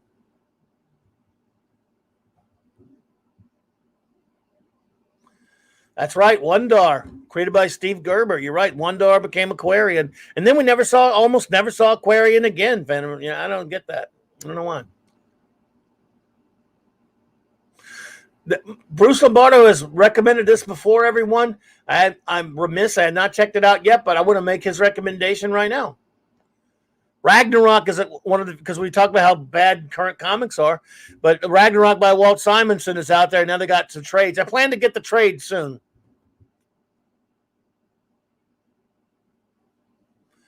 Explore the Multiverse, yes. Alan Moore's Swamp Thing was fantastic. Loved it.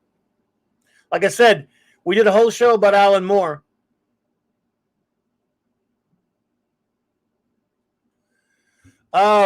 Canadian Spider-Man says, I wonder how many comics Clobberin Times owns. I wonder if he knows.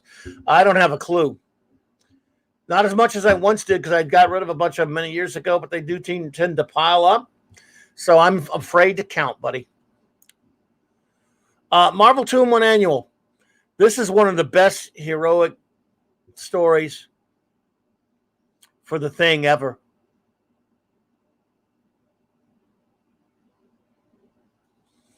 When he fights the champion, after the champion's beating up all these Marvel powerhouses, and he beats. Ben just never stops fighting in this one. He never quits. He never stops fighting, and he has no chance against this extraordinarily powerful foe who beats him down. This is similar to the story I started out this show with Submariner fighting Daredevil in Daredevil number 7. And Ben can't beat him. He's beaten unconscious, and the champion is so impressed with his valor that he leaves Earth. I mean, he's impressed with the heroism and the valor of Ben J. Graham, which I guess is why he's my favorite character.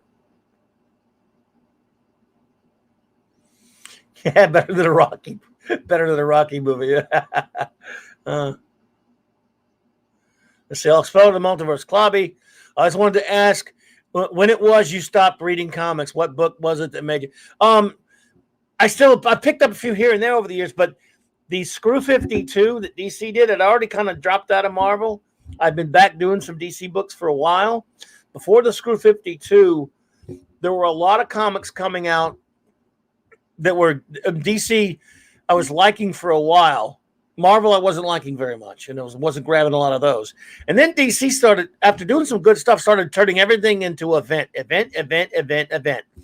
Blackest Night, which I personally didn't like as much. I thought Sinestro Corps was okay. Then Brightest Day, then R.I.P., then Final Crisis was horrible. I got so sick of everything being an event. I just wanted normal comic stories and one-shots. And I got sick of the event, and that was kind of chasing me away. And then when Flashpoint came away to clear the path for the Screw 52, that was it. That was it for me. Now, again, I still bought some comics here and there once in a while. And even up until last year, I would buy it once, occasionally here and there something. But as a regular reader buying a whole bunch of comics, as I had for 40 some odd years, and, I kind of, at that point, because I've loved comics for 50-something years. That was kind of it. The great Ace Cast Iron, yo, bro. Good to see you, buddy. I hated Flashpoint Paradox. So anyway, this annual is really great here. And like I said, Mark, by the way, Ace Cast Iron, I'm not doing much Legion tonight because that's going to be Thursday. But again, the Great Darkness Saga, I revisited it recently, and it's wonderful. Thursday afternoon at 10 p.m. 1 p.m. Sorry, 10 p.m. 1 p.m. The Global Geek Gang will be. Again, I'll put that announcement out again for anyone who, if any of you are Legion of Superhero fans, by the way, just wanted to put that announcement out there again. 1 p.m. Central Standard Time. The Global Geek Gang Roundtable, the Great Legion of Superheroes. I can't wait. Okay, let's see. Throw another one out there. I wasn't the biggest Wolverine guy ever, but a lot of people like him. Chris Claremont and Frank Miller's 4-issue miniseries, to me, is still one of the better Wolverine stories. Just for me. Don't know if any of you agree with that. But, and again, the shop I was running at the time, we loved it. So we were so excited about this. When number 1 came out, we based our shop t-shirt on that.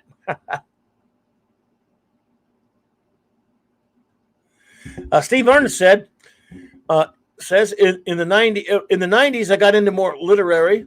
comics like Sandman, Constantine, Watchmen, Dark Knight. Yes, well, yeah, a lot of us did. I was getting, because I was in my late teens and early 20s in the 80s, and that's why I gravitated to more of the if you want to use the word mature reader stuff, I suppose the term that is, it's a fair term. It's what they did use. So, but this was good. You know what? Dan Slott's a piece of crap. This was a hilarious, fun comic to me, right here. Spider-Man Human Torch 5-issue limited series. Before Dan Slott turned into a complete raving maniac nut job. I really love this book. I loved it. I mean, it was so much fun, just goofy, silly, retroactive fun, retro fun, in a similar vein to as I was showing earlier, 1963. And it kind of, because the Spider-Man and the Human Torch friendship is one of them. It's up there with some of the great ones. There's, Green Lantern, Green Arrow friendship. Batman and Superman friendship, of course, the real one. There's some great friendships in comics. Beast, Wonder Man, Blue Beetle and Booster Gold. I love this one, Spidey and Torch. And this was a lot of fun.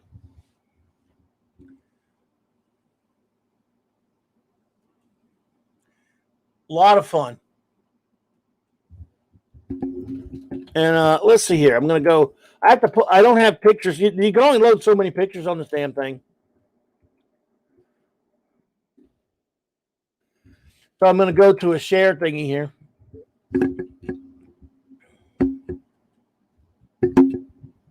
Like I often do.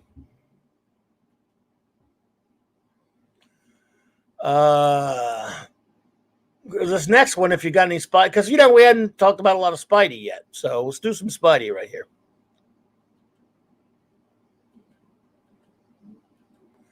Let's see here. Time.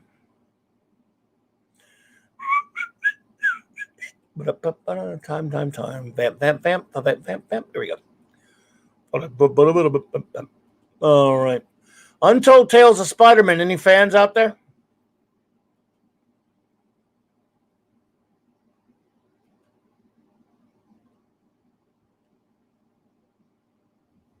Yeah, Steve, the Spider-Man Human Torch team ups are great, and that's why that comic was so much fun. It was a great one. Yeah, there we go. Canadian Spider-Man, that's up your alley, man. Some Spidey.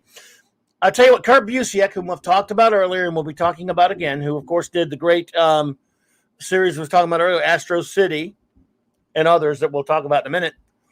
This was a fun comic right here. Untold Tales of Spider-Man. Yes, you had to take certain leaps because these stories took place not only sometimes in between issues of the original Ditko and then Romita Run and stuff, sometimes in between the pages of them and the stories of them. But they were a lot of fun. And they had that great throwback feel. Sometimes a character you go, I don't know about him fitting in exactly, but still. This comic was a blast. I mean, I had a lot of fun with this one.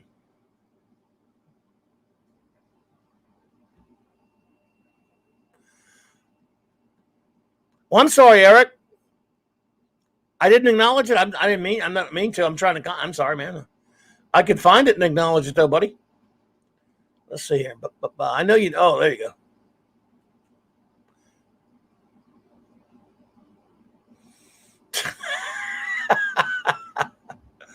go. Eric K is the man. He's look, you're the man in Havana, man. You can come on anytime and give me some advice.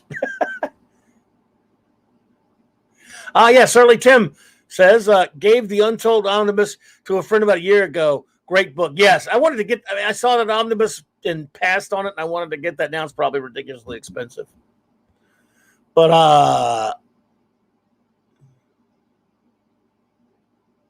and you say your favorite Spider-Man story was Kraven's Last Hunt. That was a good one. And I personally don't bust my chops on this too bad.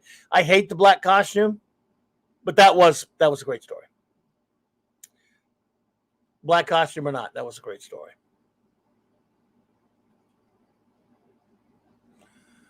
But Untold Tales of Spider-Man was a lot of fun for a good run too. It was a good bit of a run there.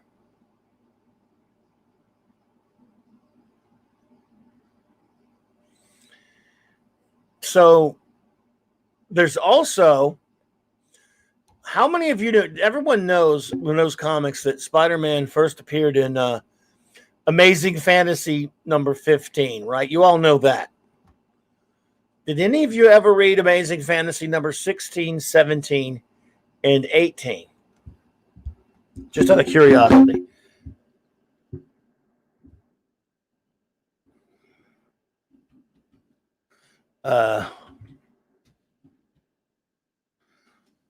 Let's see here. Number 16. Wrong. 16. So I can find it. Yeah, there you go. Anyone ever read this? Somewhere around the run of when Busiek was doing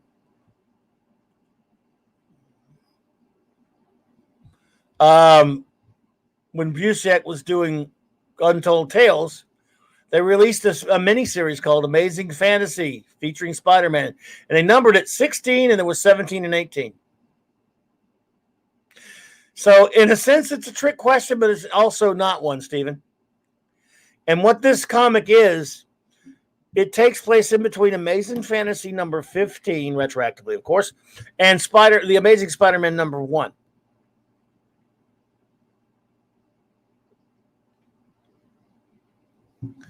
That's true, Mark D. Yeah, Untold was number 99.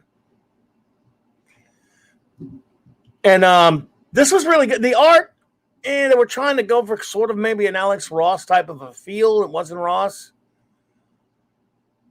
I mean,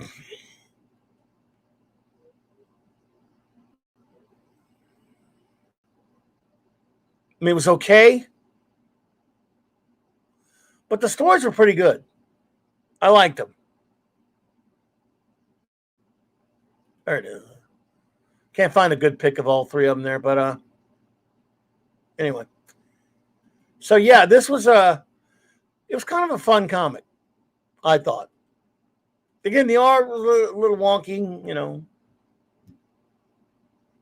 Yeah, but especially the issue 16, which kind of chronicles how, when he, after the death of Uncle Ben, kind of throws a little more definition on how he got started and why he got started and things like that.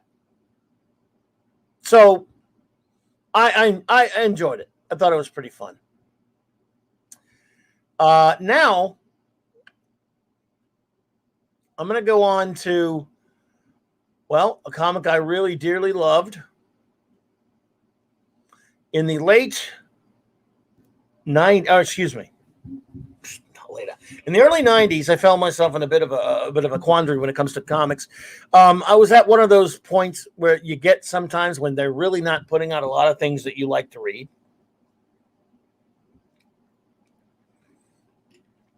Mainstream comics, in my opinion, Marvel and DC was terrible. Not to everyone. We're all different ages, by the way. You have to understand. I was in my mid to late 20s at this point. Most of the comics I was buying was independent stuff. Watchmen was over. Miller wasn't doing a whole lot at that point. I was kind of burned out on, I loved Watchmen and stuff. I was kind of burned out on the dark stuff because dark stuff was kind of becoming the big thing.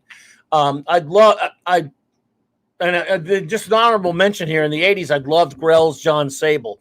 I loved Matt Wagner's Mage whenever it came out, but I also loved fun stuff like Scott McCloud's Zot.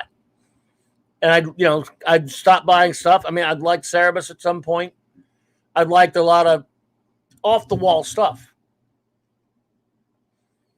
But most of the superhero comics were not thrilling me at the moment. At the time, the thing I was liking the most was Morrison's brilliant 26-issue run on Animal Man. I have my issues with Morrison here and there. But I did love his Animal Man. And didn't really read it after that. After he left, I was kind of done with it. So I was kind of done. I was not enjoying a lot of comics.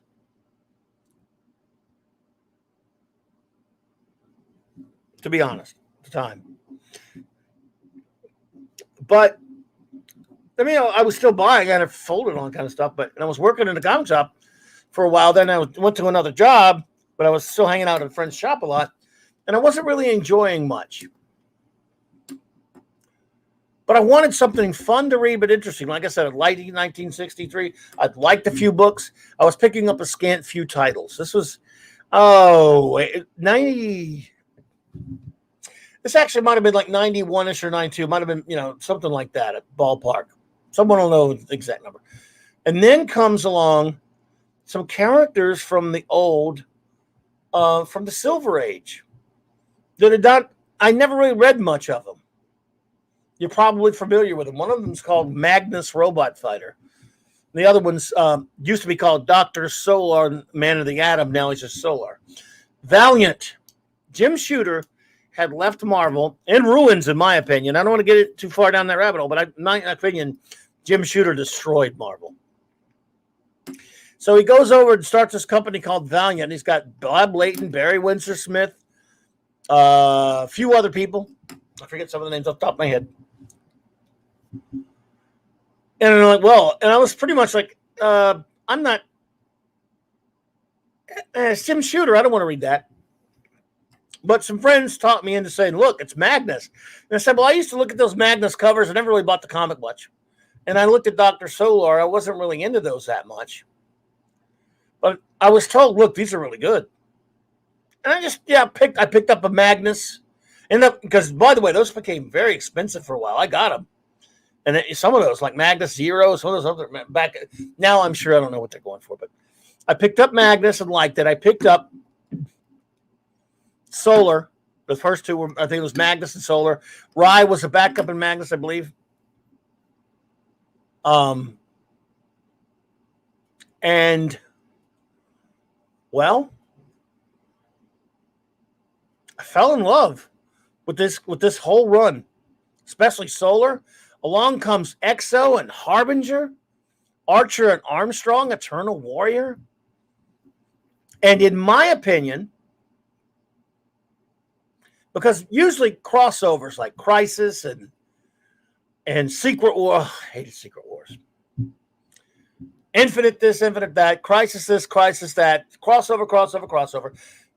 I can only name you one crossover that I thought was a justified and great story. And it's called Unity.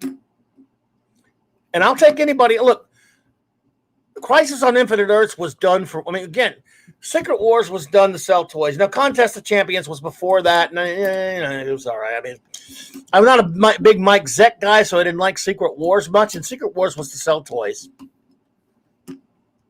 DC let Kirby at least do their superpowers little thing to sell toys, but Crisis on Infinite Earths was done by Jeanette Kahn and others to quote-unquote streamline their multiverse, or to fix their continuity, which to me was bullshit.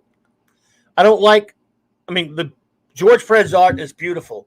Crisis is not that much of a story. It's just a silly bloodbath in a lot of ways. I know that's heresy.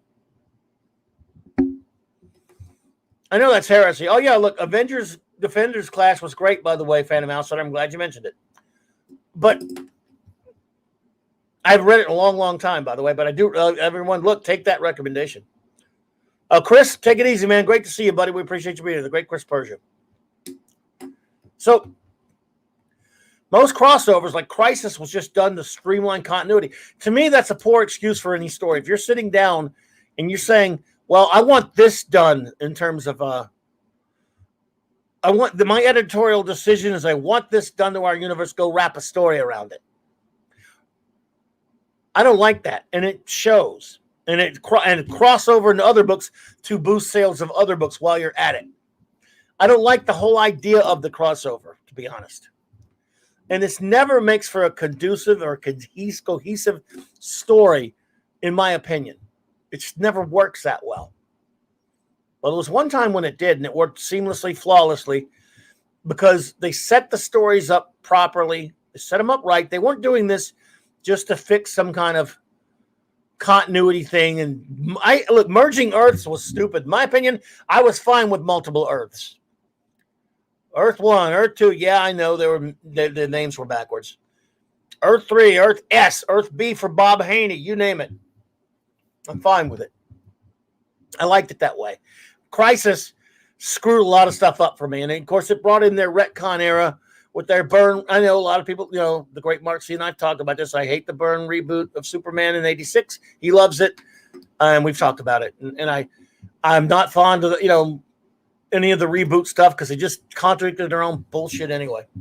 But Unity managed to make it work. It was a great story. I had the slip cover of all the trades of it, and I had all the regular Stableback issues as well. These are the Frank Miller covers to some of them. I don't know how they got Frank Miller to do covers at that time. He was so red hot, but, they did.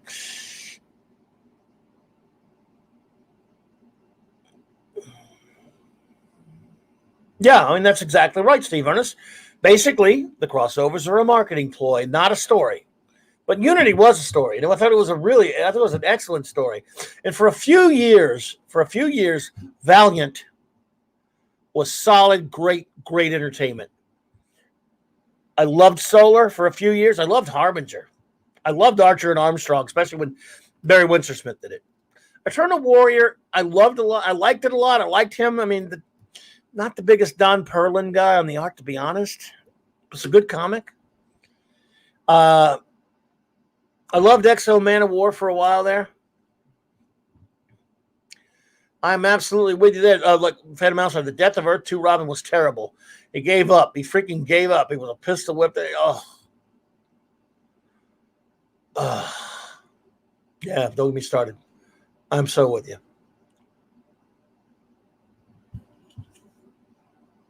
But Valiant was brilliant for a couple of years. I couldn't believe Jim Shooter was doing comics I liked. Yeah, I know he used to write Legion and stuff. And what he did to Marvel, well, I won't go into it. But so I loved Valiant for a good 3-4 years, and it was huge. By the way, it was really formidable at the comic shops. It was the big thing going. I mean, everyone was really excited about it for a good couple of years. Valiant thrived. Now they're just a nothing garbage company. But I mean, for years. And they came out with some other ones later after Unity. Bloodshot, again, Don Perlin, man. Why they I'm sorry, not a big Don Perlin guy. Yeah, that's true. Like Claude says, wasn't Unity the story with a crazy woman who blamed Dr. Solar for all of her problems, and she created the Valiant universe so her stupid son could be accepted? It was kind of that, yes. Well, actually, didn't Phil Selesky create his own world, or he destroy it or something? It's been a long time now when it comes to a lot of that. I plan to be rereading all these Valiant comics soon because they were great. And all of my friends were really excited about. I mean, I never missed it. I still have them all. I bought them all up for a couple of years. Hardcore was kind of okay. I even bought Armorines, for God's sake. I bought Bloodshot for a while. Turok, Son of Stone, which became just Turok, Dinosaur Hunter, right? Oh, they got a Surlyton. They have a recent. They brought Rye back. Yeah, they keep mining it, huh? And figures. Yeah, the Valiant trading cards still have mine. Claude says, remember the Valiant trading cards? You could tell which packages had special cards because the art was slightly different. Yeah. Wow. See, Turok was a letdown, but see, at that point when Turok came out with that big fancy cover they had, they were starting to the luster was kind of coming off a little bit. But man, Harbinger was great for a while. At that point, because I dumped X-Men, I wasn't really buying X-Men anymore. I was telling everyone, Harbinger is X-Men with a brain. In other words, it's X-Men done very well. Because at the time, I know a lot of people like X-Men at that point. It's fine. I wasn't into any of the mainstream books at that point. But for a while there, Valiant, and there were some other comics, of course, but Valiant kept me going for a few years. Still have all my Valiant books. Yeah, that foil cover crap started. Then again, they got into the gimmicks, and you had Barry Windsor-Smith left Archer and Armstrong. Bob Layton, I think he eventually left, if I remember right. I think a lot of them did. But they had a good little run, I thought. So, yeah, some great comics. I mean, Archer and Armstrong was really good. And Mike Barron took over Archer and Armstrong, and I thought he did a good job on it as well. It was a little bit different, from then, from when Winter-Smith did it. But so I loved Unity. I loved Unity, but I loved Valiant. I really did. It was a great run there. Let's see here. Now, I guess one of my final recommendations, my big recommendation, is a comic that, I earlier talked about Astro City, but I also didn't go too far on Astro City, probably farther than I should have, only because I love Astro City, but I did a show all about that last year for its 25th anniversary, and I cannot recommend it highly enough. But the thing that catapulted the writer of Astro City, Kurt Busiek's Astro City, to stardom, or Busiek, he pronounces it Busiek, not Busiek. It's a habit. Sorry, Kurt Busiek, if you ever hear this.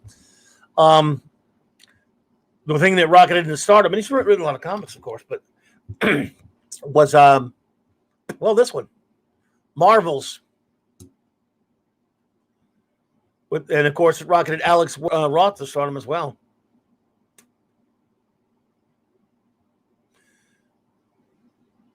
Yep, Valiant was pretty valuable for a while. There's no question about it. Yeah, Turtle Warrior was Highlander with a brain. Turtle Warrior just suffers from some bad art, but I love the character. Galad Anipata. He was a great character, man. Oh, Steve Ernest says, I've been intending to read Astro City. Hey, if you ever do, start from the beginning, and there's plenty of it there. If you ever do, Stephen, I cannot praise it enough. I love it, love it, love it. And if you start with that first one, the first trade is Life in the Big City. Let's see here. The first Astro City trade is Life in the Big City. This is, of course, the miniseries. So if you ever get a chance, again, tonight's a recommending show. I don't normally recommend stuff because you never know what people are going to like or dislike. But I do love it. And so, but anyway, on Marvels, it's what brought Busiek. He'd written a little bit, but really it kind of brought also Alex Ross back into the spotlight as well, or into the spotlight as well. Marvels, for those who do not know, and I'm sure most people here do, and he sort of used this narrative in Astro City, but not all the time. Sometimes he used the Marvel narrative. And the narrative of Marvels is the history of the Marvel universe from the beginning up until the early Bronze Age, from the perspective of the man on the street, as personified by the character of Phil Sheldon, reporter for the Daily Bugle. Photographer for the Daily Bugle, And he was there at the outset, the first time super beings first popped up, with Submariner battling the Human Torch, the Jim Hammond synthesoid Human Torch.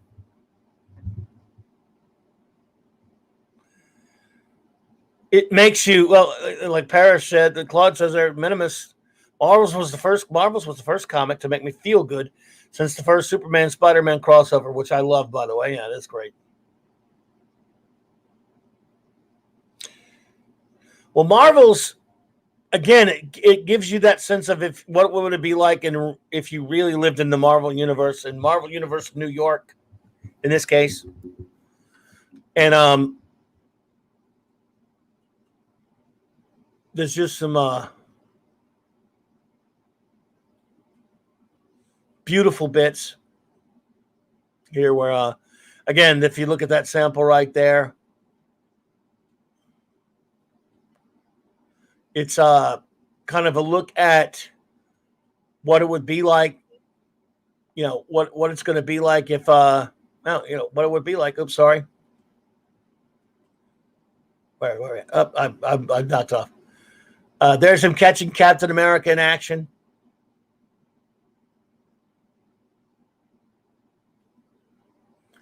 He's a photographer who lost an eye, Phil Sheldon.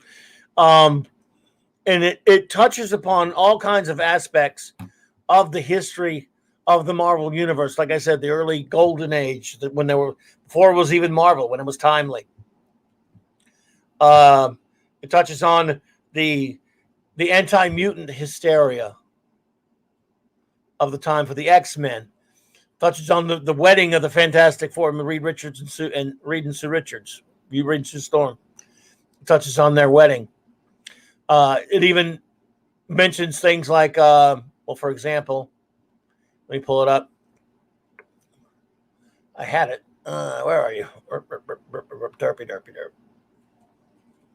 There you go. It mentions stuff like, you slow R's. I had to dump some stuff there. The Kree Skrull War. And again, that art, I mean, just at the time we hadn't seen anything like it.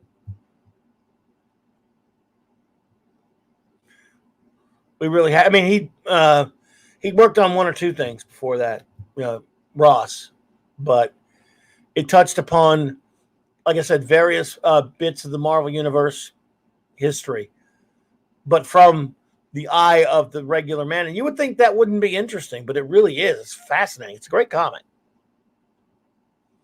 Some would think, is that really such a good idea? Well, yeah. It kind of is, because it works. And the fourth issue of Marvel's, folks, it is brutal. I mean, in the sense that it is so sad. Those of us saddened by the death of Gwen Stacy. And, and it features Gwen Stacy in the comic with Phil Sheldon, because he worked for the Bugle.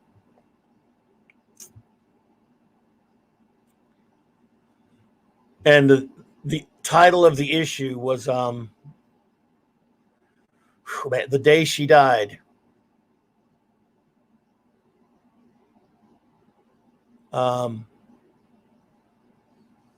Powerful stuff. Marvel's was a powerful comic. And it made you feel, it gave you that sense of, it felt like a film. They should do a film of it. They really should. And it gave you that feel of walking around in the Marvel Universe.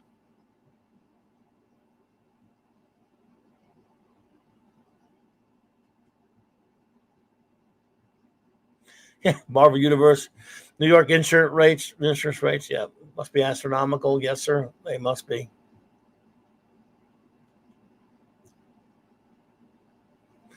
Now, there was a sequel later that I considered inferior. I bought it. It was Marvel's Eye of the Camera. I don't have any picks from it. But it wasn't as good, in my opinion. That's true. If they did a movie now, it would be screwed up. Jed, you're right. They should not do. I'm just saying it would have been a great film. You could do a great film, and that's true. Russell Johnson, yeah. Ross used, like, in some cases, actors for the models or faces, and similar to some of the characters. He had Timothy Dalton was Tony Stark. Russell Johnson was Mr. Fantastic. Reed Richards. Man, it was pretty funny. Boris Karloff was Bolivar Trask. Yeah. Oh, good times. Let's see here. I think I'm going to do one more quick recommendation. Everyone. Oh, William Holden was in it too, yeah. I picked up one of those new, like last year or something he started. The Busiek thing you're talking about, Mark D. with the and it was kind of so I don't know. Some other people might have picked it up. It's not the same. He's a jag-off for doing that. I wish he needs to go back to bring Astro City back. But all right, everyone, I'm gonna go with one more. Been here for a while. While I pull that up, enjoy a little bit more Marvel's artwork there. Let's see here. And I wasn't able to get pictures. You can only do so many pictures. So I have to find it.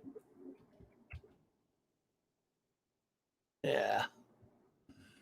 All right. We talked a lot about Superman. We didn't talk a lot about Superman today. I've talked about a lot about Alan Moore, different things like that. It takes so long. If you just want to, you could do a whole show about recommending Superman stuff, but should do like a little bit more Superman here. Personally, I don't know about you. And yes, I have a lot of problems with a lot of stuff Morrison does, but All-Star Superman, I think, is an excellent comic. I don't know if any of you've read it or if you like it. That's true. In Marvel's, Professor X was drawn as Patrick Stewart many years before Patrick Stewart was cast as Professor X. That is true. Because when Marvel was done, Star Trek The Next Generation was still on the air. Yeah. Good. I forgot all about that, Steve. Yes, right. There you go. Thank you. It's absolutely true. But All-Star Superman, because at this point in particular, my Superman was long gone, but, kind of thrown to the wayside. My lovely, wonderful Silver Age, Bronze Age Superman. I guess you could call it sort of an Elseworlds type thing as well. In the sense that this is this takes place, I guess this came out in the 2000s. Grant Morrison and Frank Quitely.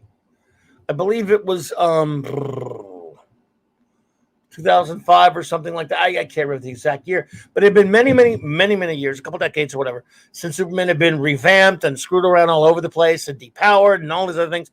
This was what if Superman had stayed? It's kind of written in the sense that what if Superman had kind of stayed in the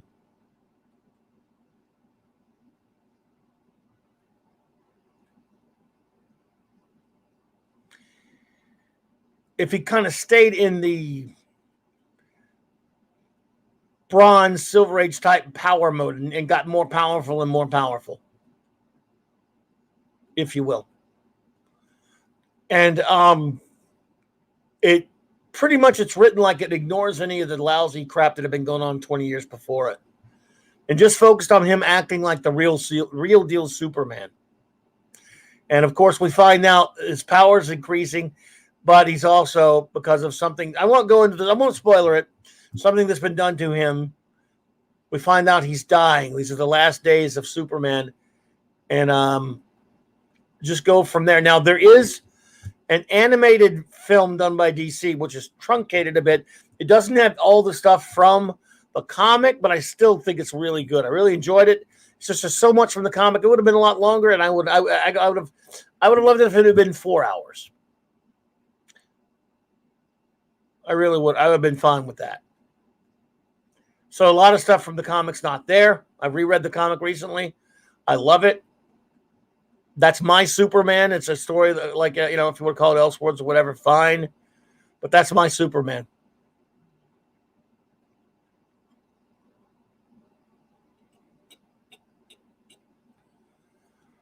So, we'll stay with Superman for a little bit longer for our last recommendation.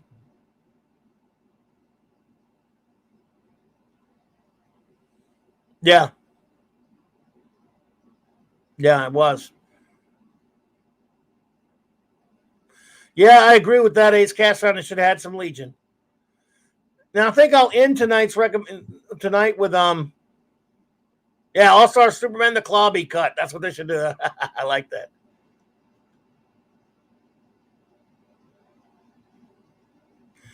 See, Pat S., I like a lot of the DC animated movies until they went Screw 52, and then they turned, and Flashpoint, Screw 52, and then they turned to dog shit for me.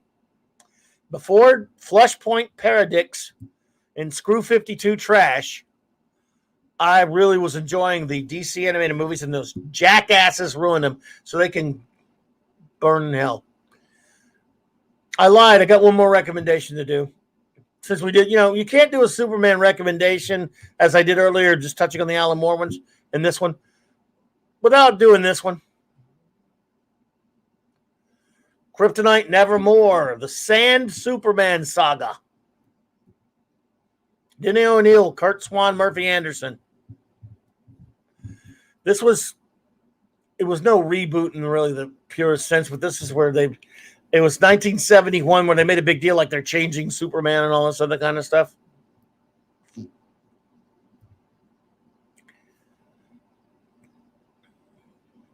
But I love it.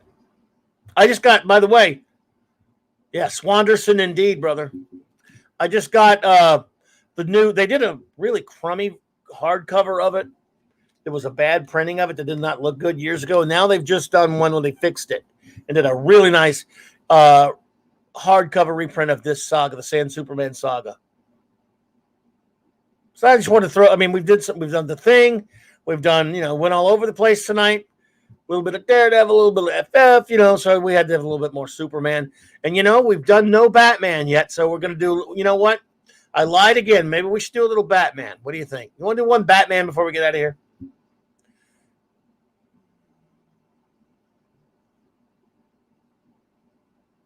Who says we do a Batman before we get moving? We've done Spidey, FF, and I've done Valiant, and there's so many we can do. Like I said, I've stayed mostly away from Legion because that's gonna be Thursday. Let's get one Batman in before we get out of here, if you don't mind. Because I was trying to think, and there are a lot of great Batman stories.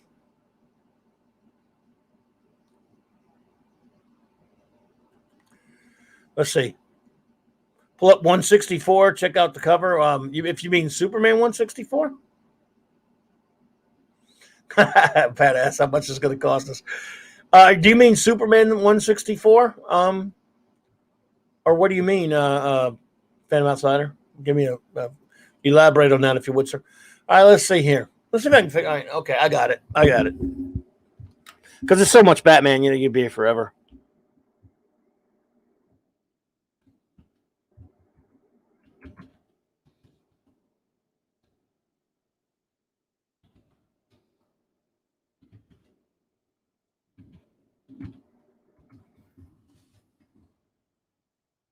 I'll just pull up the reprint version, make it easier. But you'll know where I'm coming from. But there are a lot of great Batman comics, folks. This is a great Batman animated series. Okay, I will pull that up in a second there, Phantom Outsider. Yeah, you're right, Stephen. We'll do a couple of bats. Why not? Steve Englehart, Marshall Rogers, once called the definitive Batman. That run on Detective Comics. This, of course, these are some shots. I'm just pulled up for some Rogers art there. They did some reprints of those in the 80s. I pulled that up because it was handy because it's detective. It's always the issue number always kind of eludes me a little bit.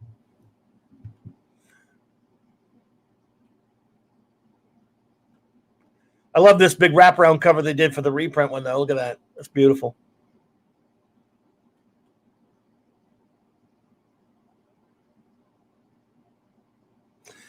Yeah, Batman Mad Love. You're right. No, that's a good one, man. That's a good one.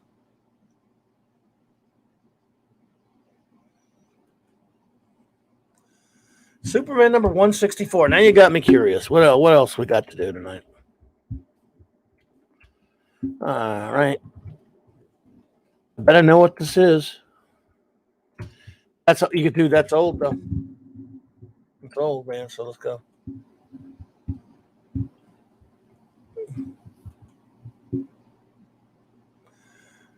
$164 with Luthor fighting Superman with their shirts off. Is that what you wanted to see? All right. Well, let's see here. Is this what you wanted to see?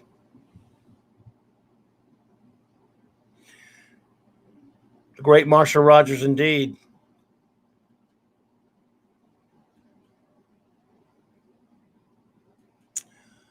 All right.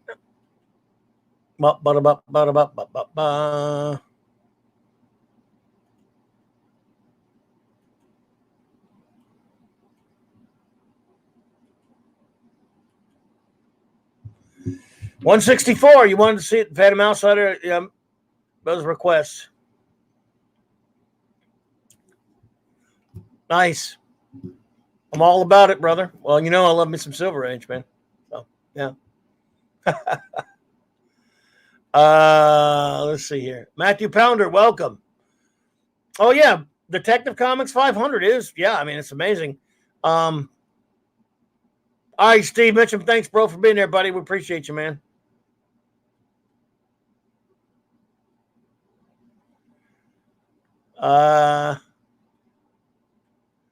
We'll pull that cover up too, because it's pulling up some bat stuff. Let's pull up some bat stuff somewhere.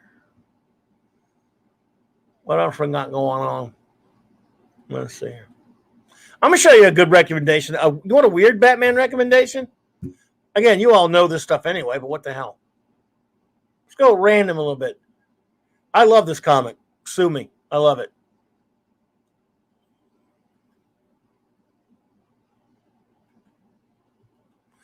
Batman Hulk, baby. Don't worry, I'm going to do some other Batman.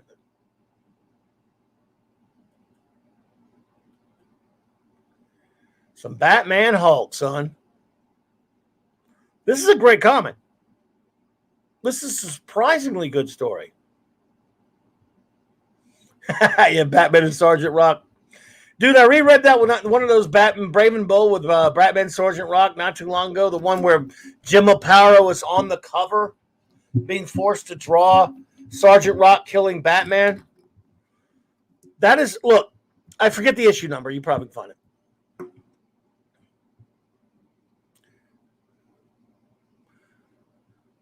That comic is a masterpiece in the sense that it is the most insane comic I have ever read in my life. It is absolutely, I hate to say it, batshit crazy. Oh, well, thanks, Surly Tim. It has been an honor to have you here. Thank you so much.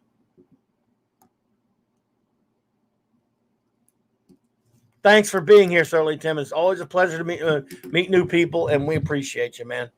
I love Batman Hulk, so yeah. Yeah, I know. It's a mismatch. What are you going to do? But I like a mismatch. Hey, Hulk fought Daredevil, too. You know, it was a mismatch there, too. All right. Let's see. But we promised a little bit more Batman, and we'll roll. I got so many Batman pictures of covers. Damn.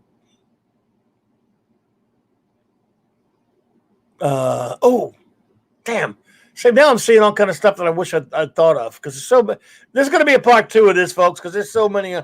This is tip of the iceberg, so I won't panic. Because when I look at my pictures, I go, oh, I should have talked about that. Oh, I should have talked about that. Oh, I should have talked about that.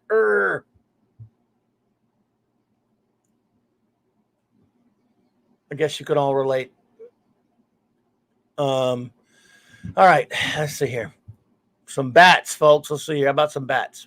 Batman. Batman. Let's see. Where you at, bats? Come on, give me a bat. Give me a bat. I'm trying to find that damn.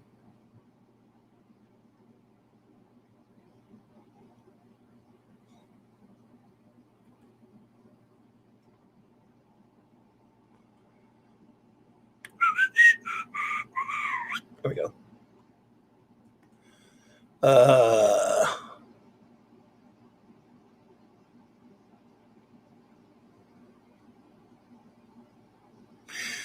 Let's see here. This is a great one here. Of course, this is the kind of the wraparound cover by Neil Adams for that the DC tabloid edition reprint of the first Ra's al Ghul saga. Denny O'Neil, Neil Adams classic. Like I said, you can't go wrong with some of the Denny O'Neil, Neil Adams Batman, the Englehart Rogers Batman. It was mentioned earlier. I don't have a picture of it. It was mentioned earlier. Batman Mad Love. Of course, Batman animated series to me is one of the greatest iterations and usages of the character ever. So, the Batman Adventures comics and stuff connected to it, of course, had a lot of good ones.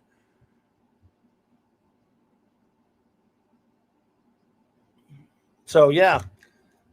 Oh, one thing I did a picture of that I forgot to mention. So may as well just sneak it in there since we're here, man. I hope you guys don't mind. I promise we'll get moving. If you ever want to read, because we did a lot of superhero stuff, and you can't exactly call him. He's been a superhero in a sense, but if you've ever read this crazy run by Michael Fleischer and Jim Aparo of the Spectre on Adventure Comics, holy shite, is this great stuff. And it is some spooky stuff. The Spectre, is off the hook. Crazy. It's so fun. It's so great. And I know some of you have read it for sure. And I love the Spectre. And this was tip of the iceberg stuff, everyone. Because as I do this, and as is often the case, like when the wonderful Purple Valkyrie and I, for example, did our show about villains, we realized, you're just barely, as I said, tipping the iceberg. There's so much to do. So there's so much material to go, so many more great comics to talk about. Well, that's a good thing, right? They even did a DC animated little short based on this run. I'm sure you've probably I'm sure you've all at some point seen it.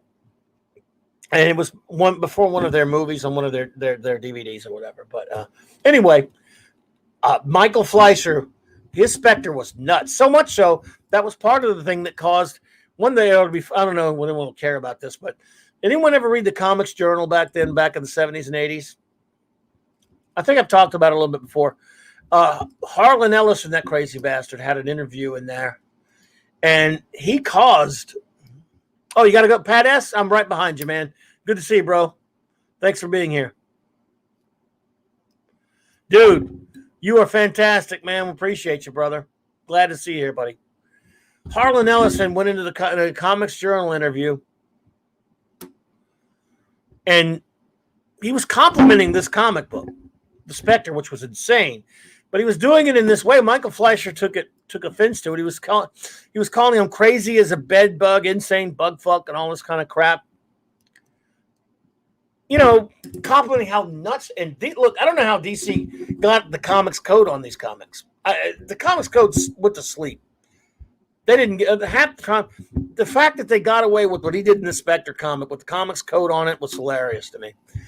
And Ellison, the nut that he is, was just doing it in his usual fashion, going crazy on this comic, and going crazy, talking about Michael Fleischer being a nut job, meaning that his stories are really whack. He was just saying, and of course he did some kind of novel that was pretty X-rated. So anyway, Fleischer was a different kind of a cat. Well, he was pissed, and he sued the Comics Journal and Ellison, and it was a joint lawsuit that dragged on for years and years and years, and it's a big mess.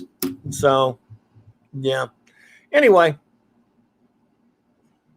I'll give an example of that crazy story. Well, this issue, I'm not particularly sure, but some examples are just about in every issue, the Spectre, being the wrath of God, would punish the wrongdoers.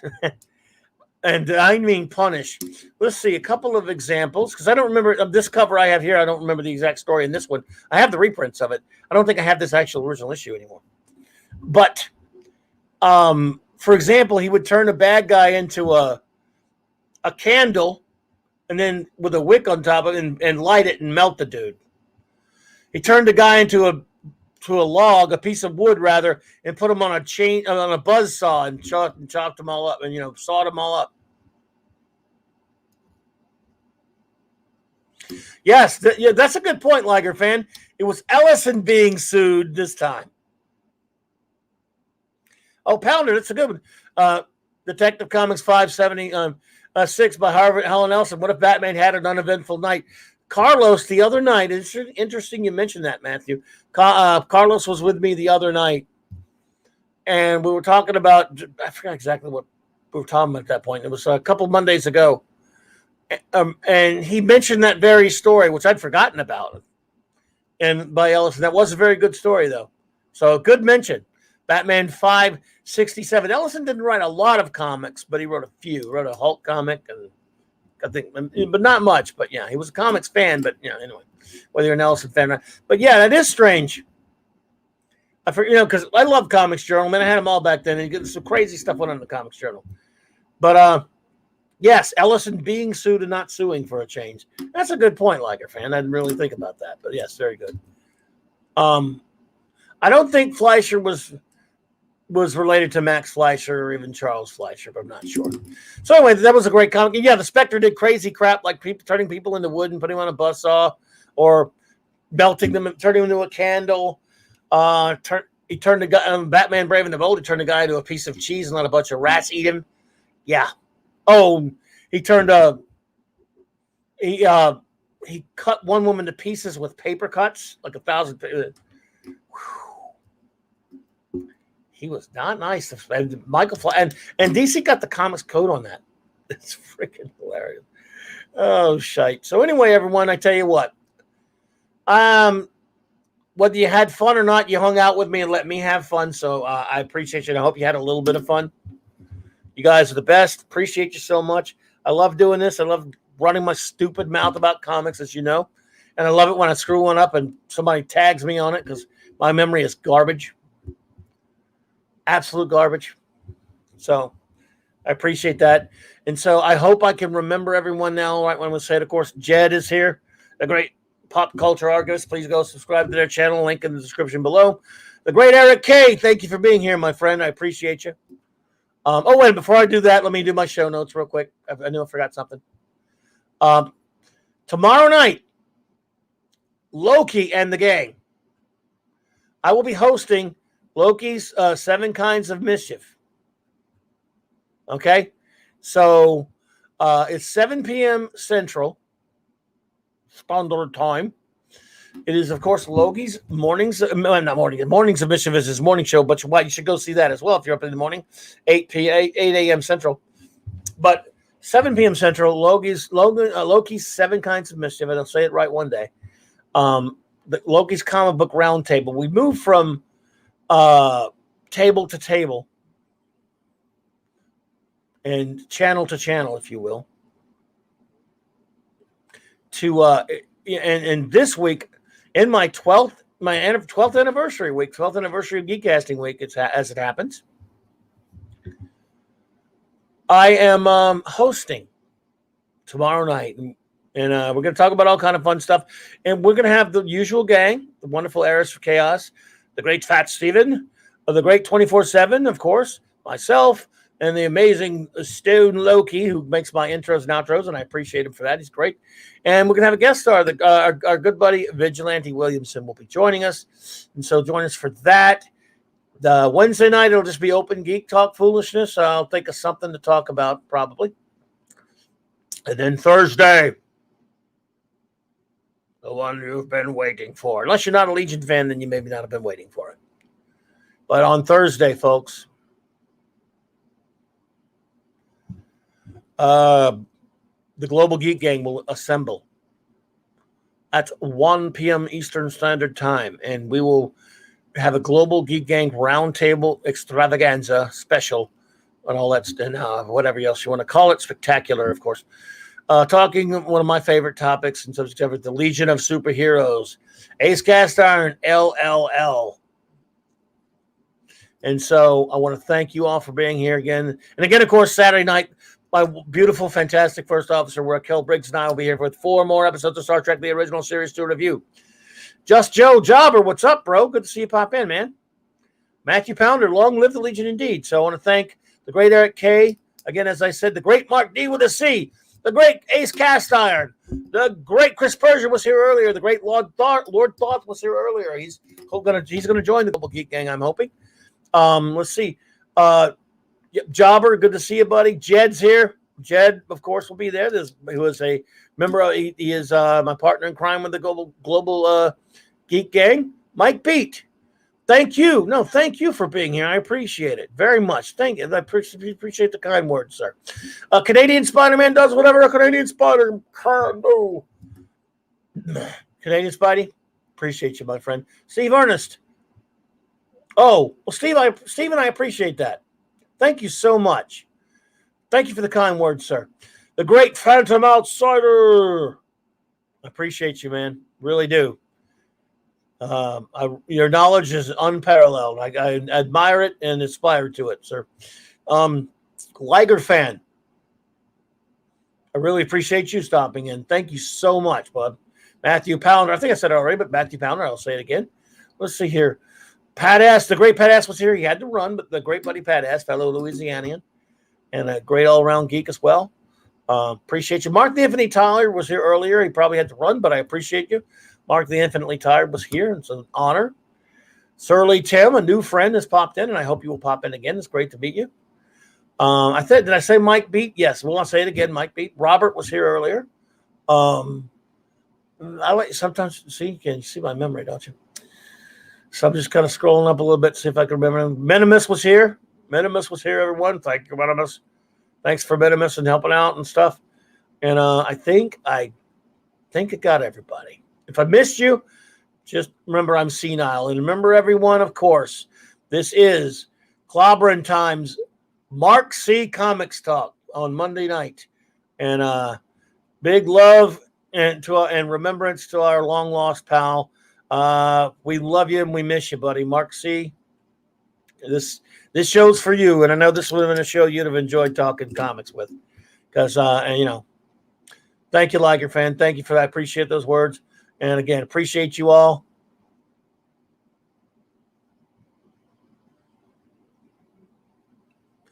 Just Joe says, I wish I could have been there for that. Was fun, man. Yeah. Okay, everyone. Thank you for that, Canadian Spidey. Thank you all. Hey, we got some doozies for you this week. Maybe not quite worse than last week, but wow. It's third season, bros. What are you going to do? But you all make it fun, and Raquel makes it fantastic. So thank you all. And I'm going to play us out with this again. I'm going to always thank the great Stone Loki for my outro. He is the best. He's a great fan. Tomorrow night, everyone, 7 p.m., Loki's Roundtable here on Clobberin Times channel. Have a great night, everyone.